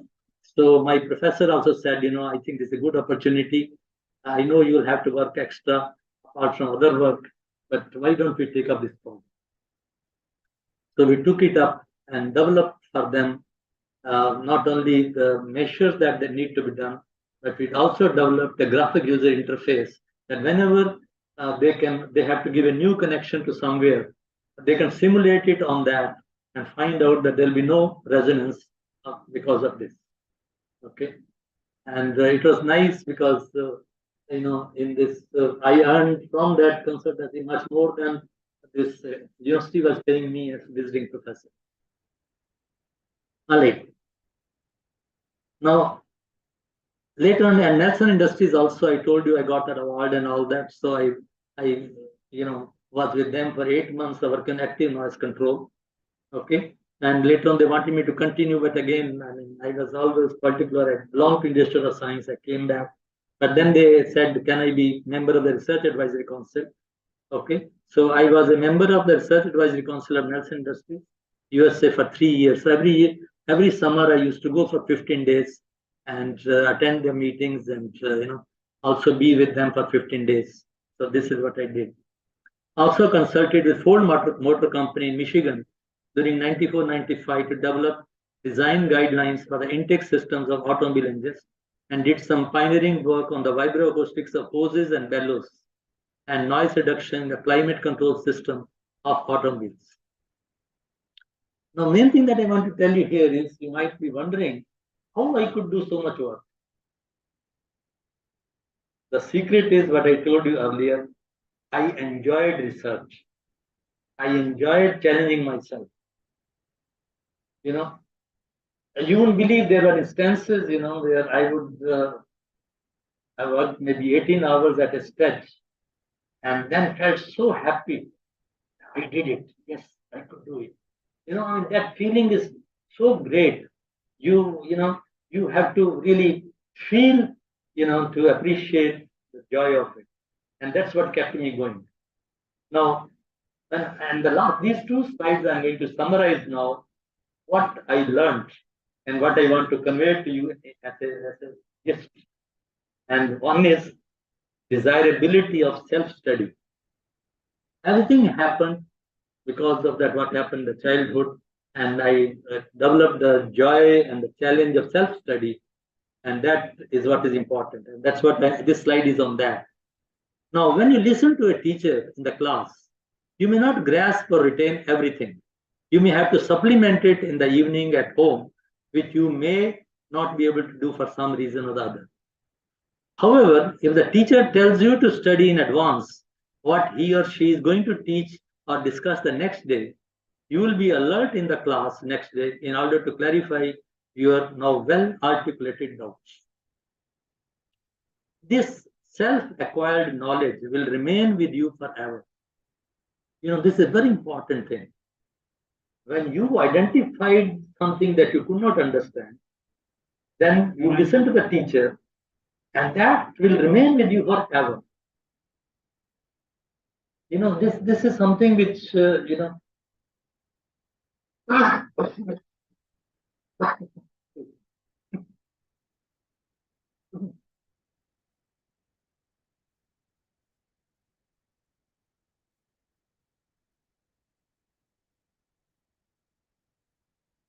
what happens is that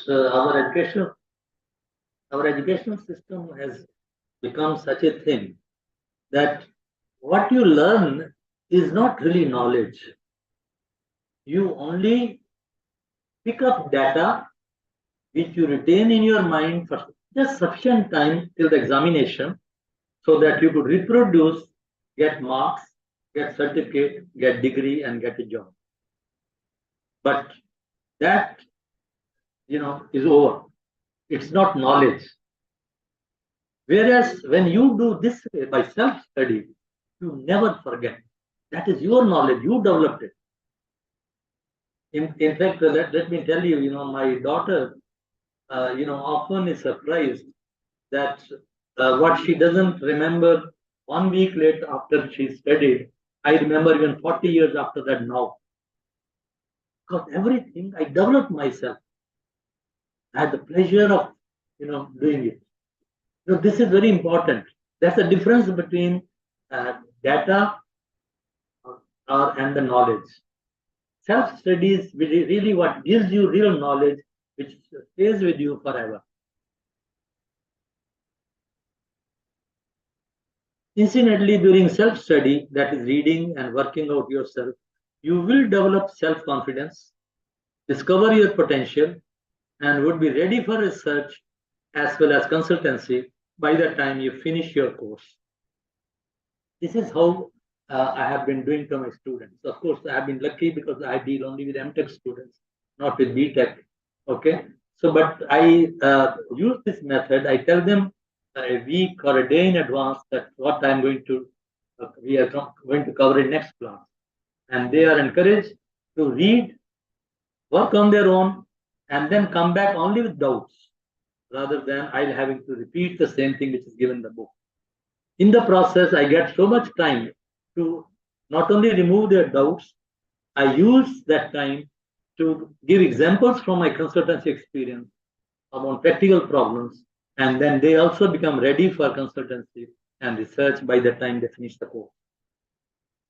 This is how I have been training my graduate students for industrial consultancy as well as research at IAS. Finally, now here are some suggestions for the budding researchers in this audience. Now, arising out of all these personal experiences, there are a few suggestions that I would like to make the younger members of the scientific and academic fraternity. First is be resourceful. This is a very, very important thing. You know, you just say, oh, I don't have this, I don't have this resource, I don't have this book, I don't have this, and therefore I cannot do it. You almost justify to yourself why you cannot do it. Now, I never did that. When I became a lecturer, I went to my head of the department and I asked for 10,000 rupees to set up some demonstration experiments, etc. And he says, young man, 10,000 rupees. It's a big money, you know. I mean, you have to first prove yourself, you know. You come back to me after 1 year.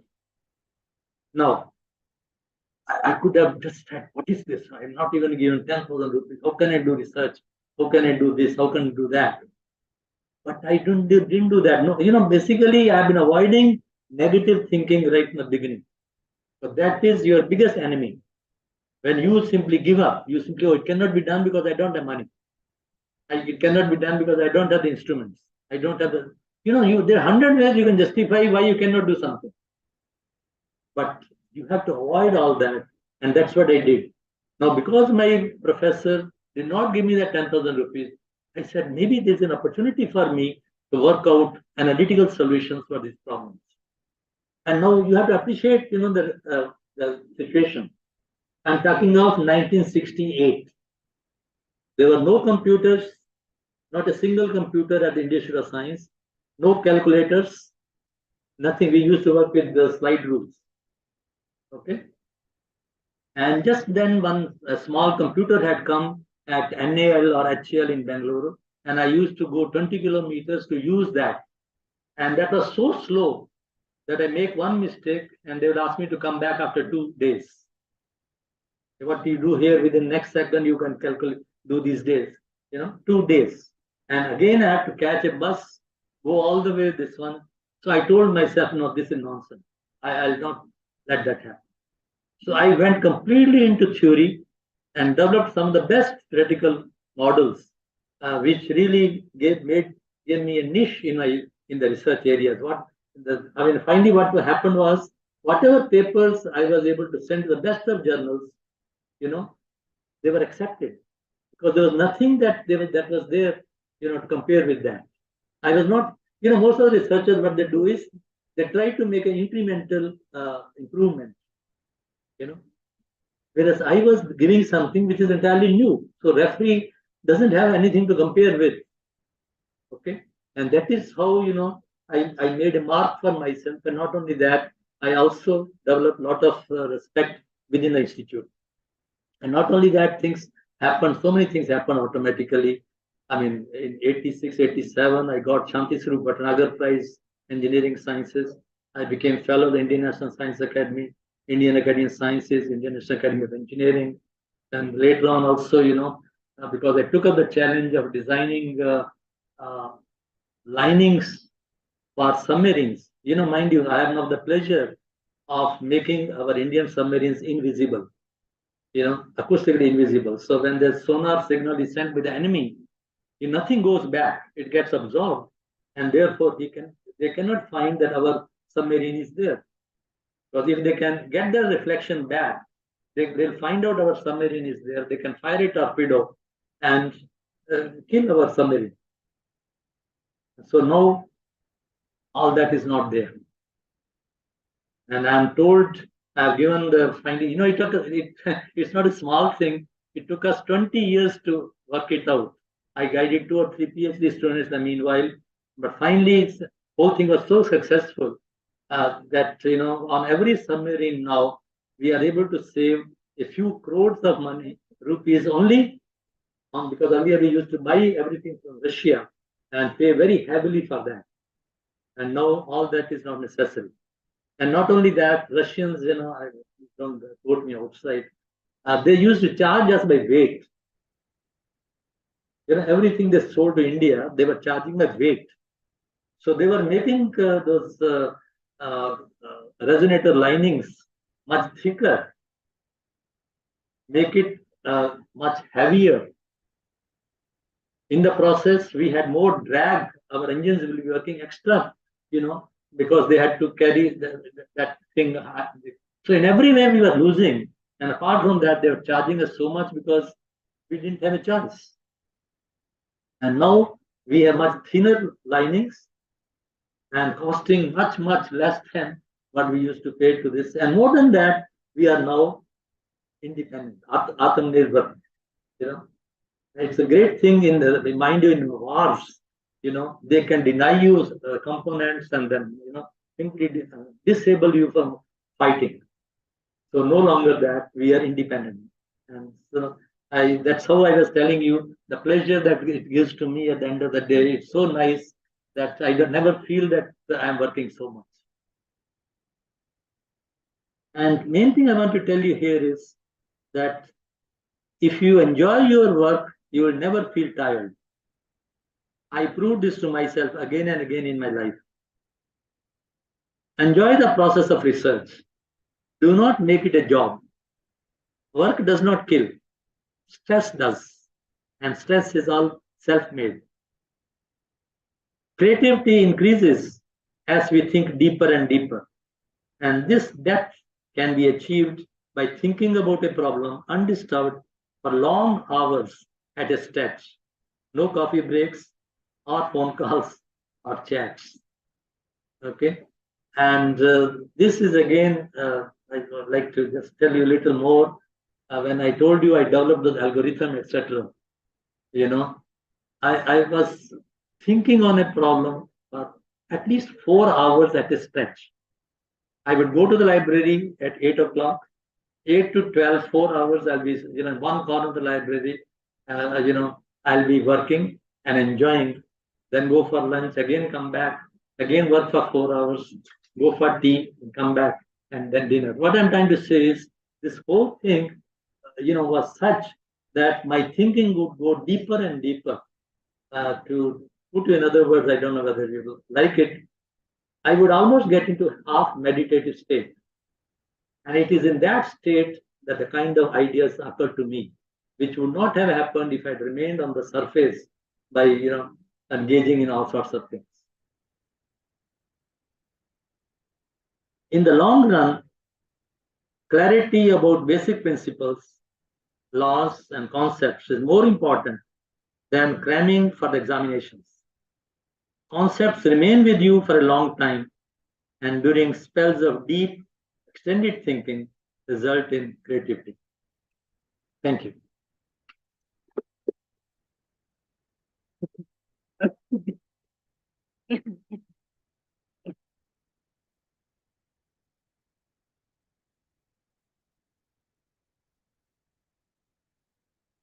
I am game for questions.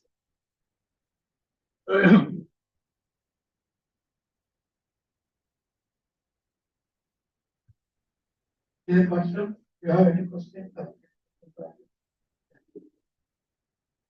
Please give him the mic.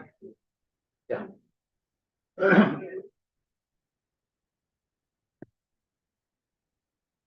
Professor, your journey from your childhood till this lecture has been very motivational. Thank you for your wonderful lecture. My question is, you talked a lot about industrial projects and consultancy. Yeah. Applied research. But my question is, what is the role of basic research? Research in basic sciences which will cater to this. vision. Yeah, it is a great connection. It was basically my habit of self-study, which made me go deeper and deeper and understand the basic principles much more deeply than most people do. And it was because of that that I was also able to apply and solve some real practical problems. For example, I was first project that I talked about, Sindri project. Now, during my MTech and during my first project, etc., I had worked only on mufflers. But here was an entirely different problem. High pressure steam being vented and making noise. What is it? So, I mean, I could have told myself that, no, I don't know anything about the subject, and just told that person, sorry, I don't work in this field. It's very easy. Most of people will do it. But I took it up as a challenge. And because of my knowledge of basic principles, basically fluid mechanics, thermodynamics, and of course mathematics, I was able to break up that problem into basic doable components, apply those basic principles, and then design those things. Okay. Let me also tell you something, another thing very interesting. In the introduction, you were told that I have published more than 200 papers. Often people think that if they are doing research, then they can get time for consultancy. So two things are not mutually exclusive. This is what my career has shown. Because when you get very good idea of fundamentals, you also get ideas about their application. In fact, I'll give you even more tangible example of that. Out of this more than 200 publications, you won't believe at least 40 of them resulted from consultancy.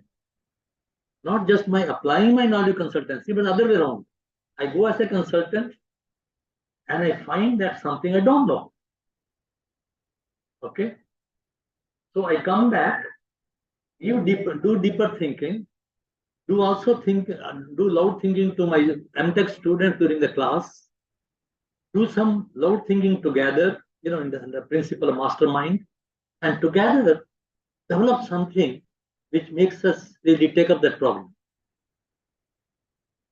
You understand? So two are not mutually exclusive. In fact, that is what I want to convey. And the AICT chairman also, when he talked to me, he said, sir, you are able to do what most of people cannot do. In fact, he told me very interesting. He says that if there are only two persons in the country, who will combine this. One is Professor, you might have heard of Professor M.M. Sharma. He's fellow of Royal Society and director of Institute of Technology, Chemical Technology in Bombay. And so he was also president of the Indian National Science Academy. Later on, I became vice president. So then, the two of us combine the real academic excellence with consultancy. And that's why I was chosen or requested to give this lecture. Because he says this is what needs to be conveyed to all the youngsters in the country, that they should have a rethink about all that. Develop that culture of self-study, okay, and do both the things together. And that's what we need to do if India has to become a developed country by 2047. We have to come to a stage where we don't have to look to the West. They should also be looking at us. In fact, I have been invited for several lectures by companies in USA. And it's nice. In fact, one company is called For Asia. It is basically in France, Germany, and USA. And they invited me. And in fact, they asked me how much I will charge. I didn't even know how much to charge. So I said maybe $1,000 for the day. And they said, no problem. And then, of course, I said, plus, of course, expenses. And in fact, they gave me executive class fare to go to USA. They took care of everything. And then I gave one set of lectures on one day in one place, another day. So it earned $2,000 from that, apart from everything else. So what I'm trying to say is, when you have confidence in yourself, only then others will have confidence in you. Most of the time we suffer because we don't have the confidence in ourselves. And that confidence not coming because we have only been collecting data in the name of knowledge, in the name of education. No, we have to develop knowledge, and that has to come from within. And more than anything, I want to tell you that I have been enjoying my life. I am now 78 years old, and by God's grace, I'm still sitting here and talking about things. Okay, so it's all because I have always remained very happy internally all the time. And you can also join with me in this happiness.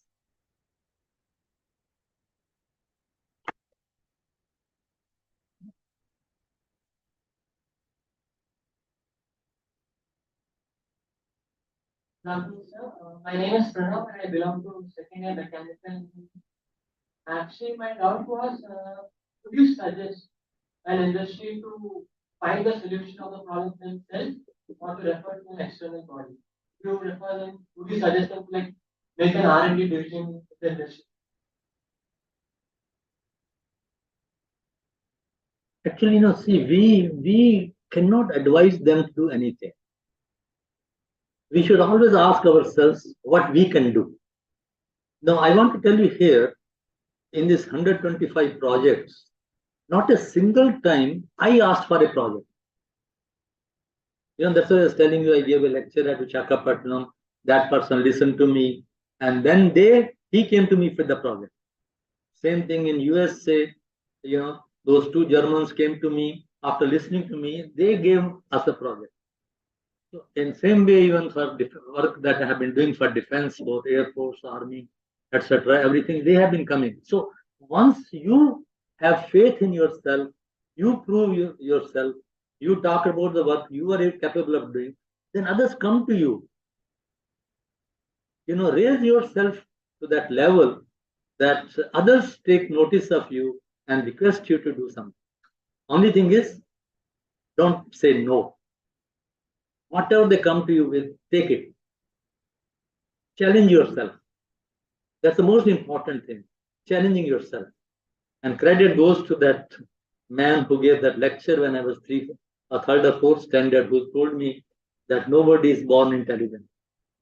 And it has proved true in my life. Everything has changed, both for me and for my family and for the country.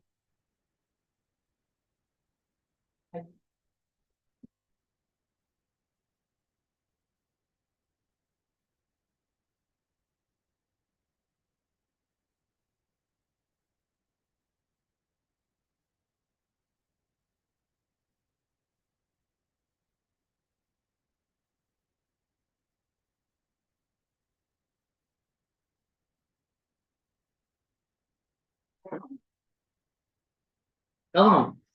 Whatever you want to ask, please do.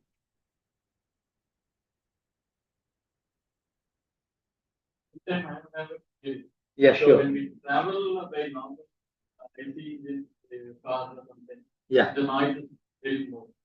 But when we travel in e-vehicles, we assume that the noise level will be less, Yes. but we can hear the noise from the tire. So what is the R&D work doing? Yes.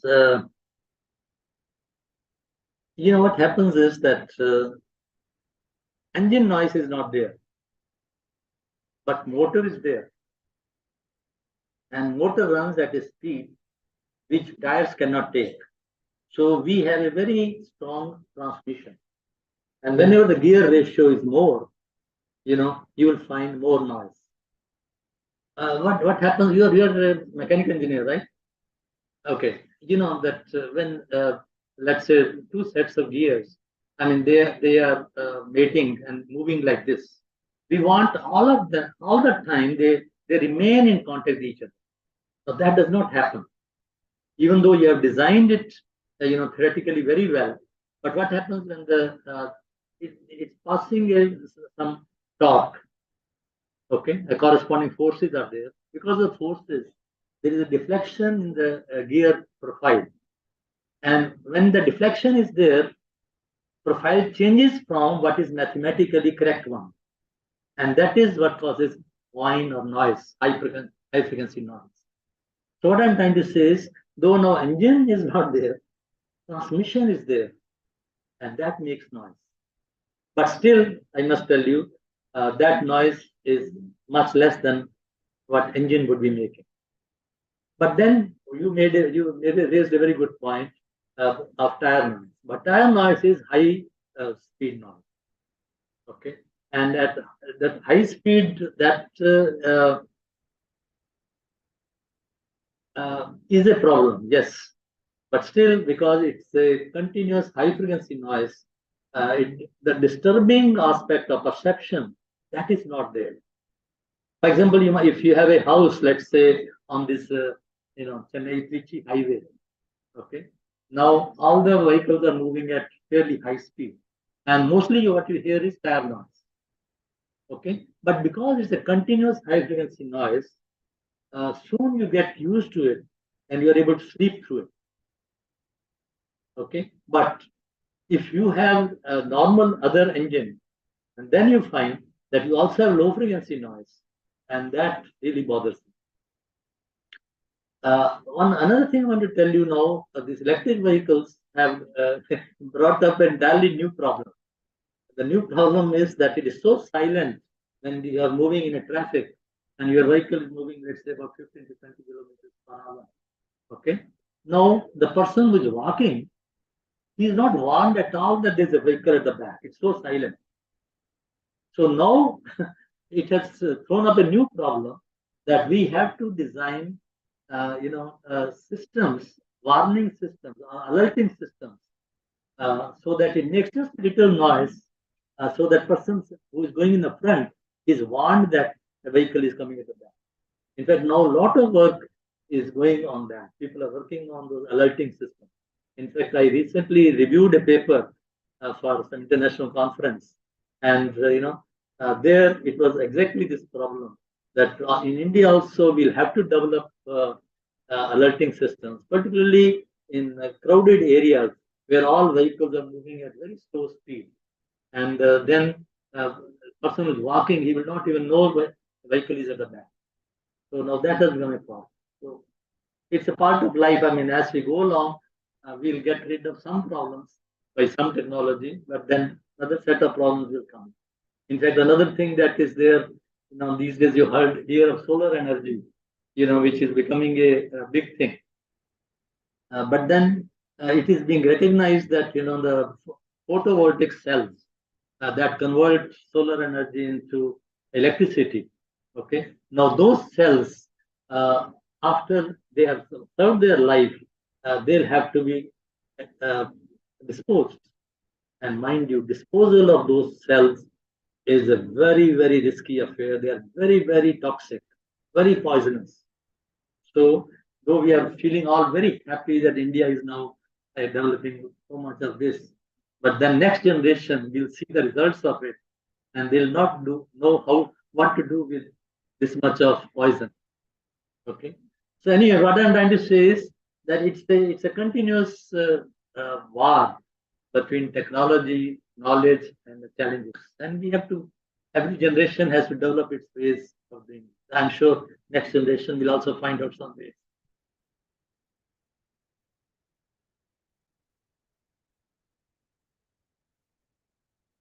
Sir, my name is SRMIST. I'm from second year mechanical engineering. My question is actually not based on industrial consultancy, it's about IC engine exhaust. Yeah. So I heard that for an engine to work at its maximum potential, there should be a very proper intake and a proper exhaust system. Yes. So does applying a muffler and dampening the noise of an exhaust actually affect the performance of an engine?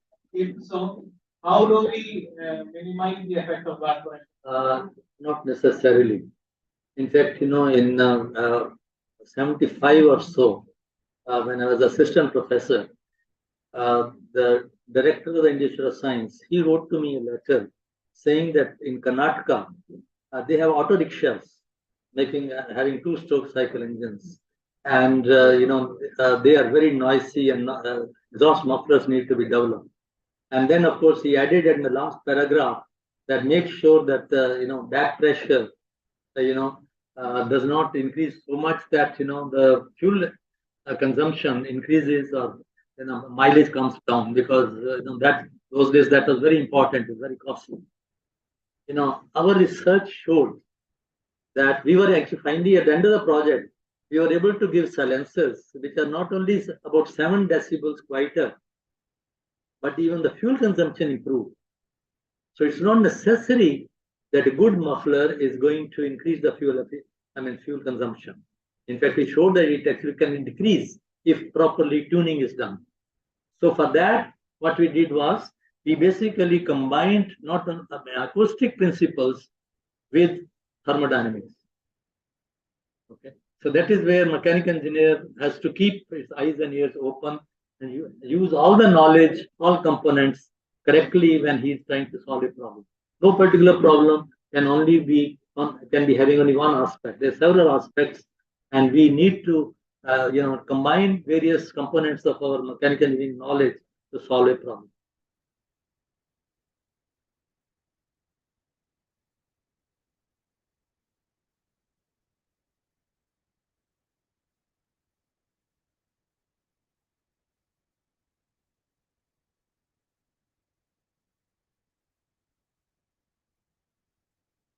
Thank you, sir.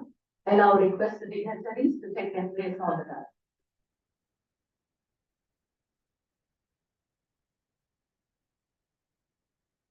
Can I take it on? Thank you, sir, for that very interesting talk, garnered from your life experiences, for sharing with us insights into your personal life, for pointing out that handicaps are opportunities. They are just the road not taken yet. Thank you, sir, for also encouraging the least among us that no one is born intelligent, and to be resourceful and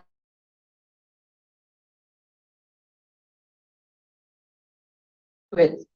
Sir, your life is an example of the verse which says, "Do you see a man skillful and experienced in his work?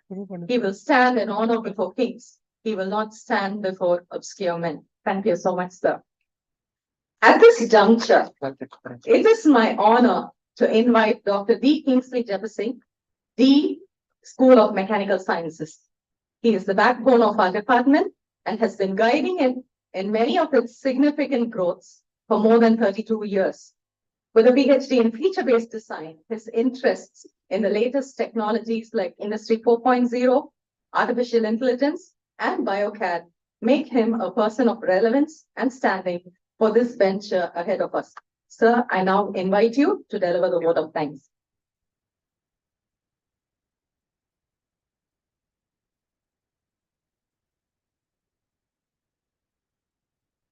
Good afternoon to each one of you. So, you all have had an enlightening speech. Okay, we have come to the end of that one. I'm very happy and pleased to propose a vote of thanks. In this, Amrit, Kaal, Vimarsh, Vikasit, Bharat, 2047. Okay, and today it's convened as a dialogue, developmental dialogue on the topic, importance of industrial consultancy for Vikasit Bharat at 2047. Okay. So, first of all, I wish to thank our professor, senior professor, Professor M.L. Munjal, ACD Distinguished Chair Professor, INSA Honorary Scientist, Scientist in the Facility for Research in Technical Acoustics, Department of Mechanical Engineering, IISc, Bangalore. Sir, you are a role model to each one of us, and your contributions to most of the things in automobile industry, silent gensets, and better things. Okay, which all these things encourage us. Okay, we hope some of you will come to that level. Really, it is amazing, and I hope it is a great inspiration for all our faculty members and research scholars who have gathered in this talk. Yes, thank you, sir.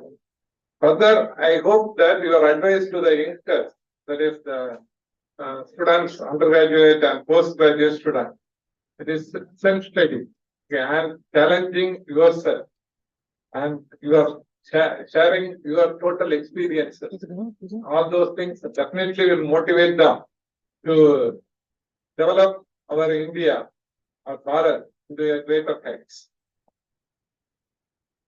On behalf of the management of SRMIST, College of Engineering Technology and School of Mechanical Engineering, we thank you once again.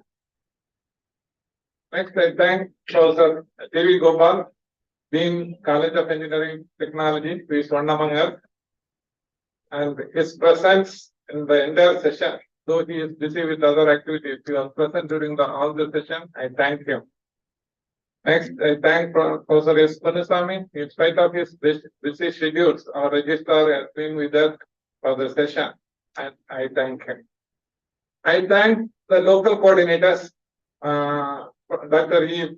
Vijay Rahman and Dr. Bhaskara Sethupathi, for their entire help in the last 2 weeks. Okay, because suddenly one fine morning, some mailers come to one coordinator, okay, and you are expected to conduct this event on this particular day. Okay, they also we didn't choose the ACT has chosen.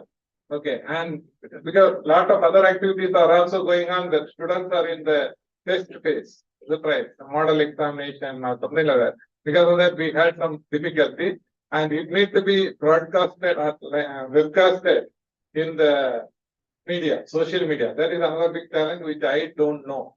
Okay, so all these things we took it as a challenge, and these two people, okay, were helping me a lot in running from one directorate to another directorate, because we need to go from communication to director, student affairs, ITKM, okay, all these things they did. I thank each and every one of them, both these two people. Okay, I also thank Dr. Deborah for comparing the session in a nice manner. Okay, I also thank the student singer, okay, for initiating the singing process in both Tamil Nadu and they are here to do the national anthem also. I also thank all the people who have supported it in many ways, okay, in many directorates. Okay, whenever we approach them, they have wholeheartedly supported us. We thank each and every one of them. I thank you.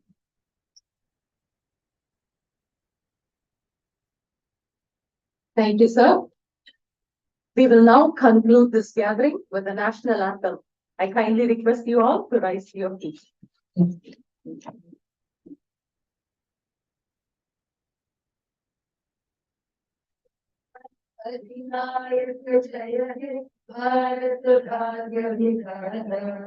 Punjab, Sindh, Gujarat, Maratha, Dravid, Kalabanga, Vindhya, Himachal, Yamuna, Ganga, Uchala, Jalati, Taranga, Tava Shubha Naame Jahe, Tava Shubha Asis Mahe, Gahe Tava Jaya Gata. जनगण मंगल दायक जय हे भारत भाग्य विधाता जय हिंद जय हिंद जय हिंद जय जय जय जय हिंद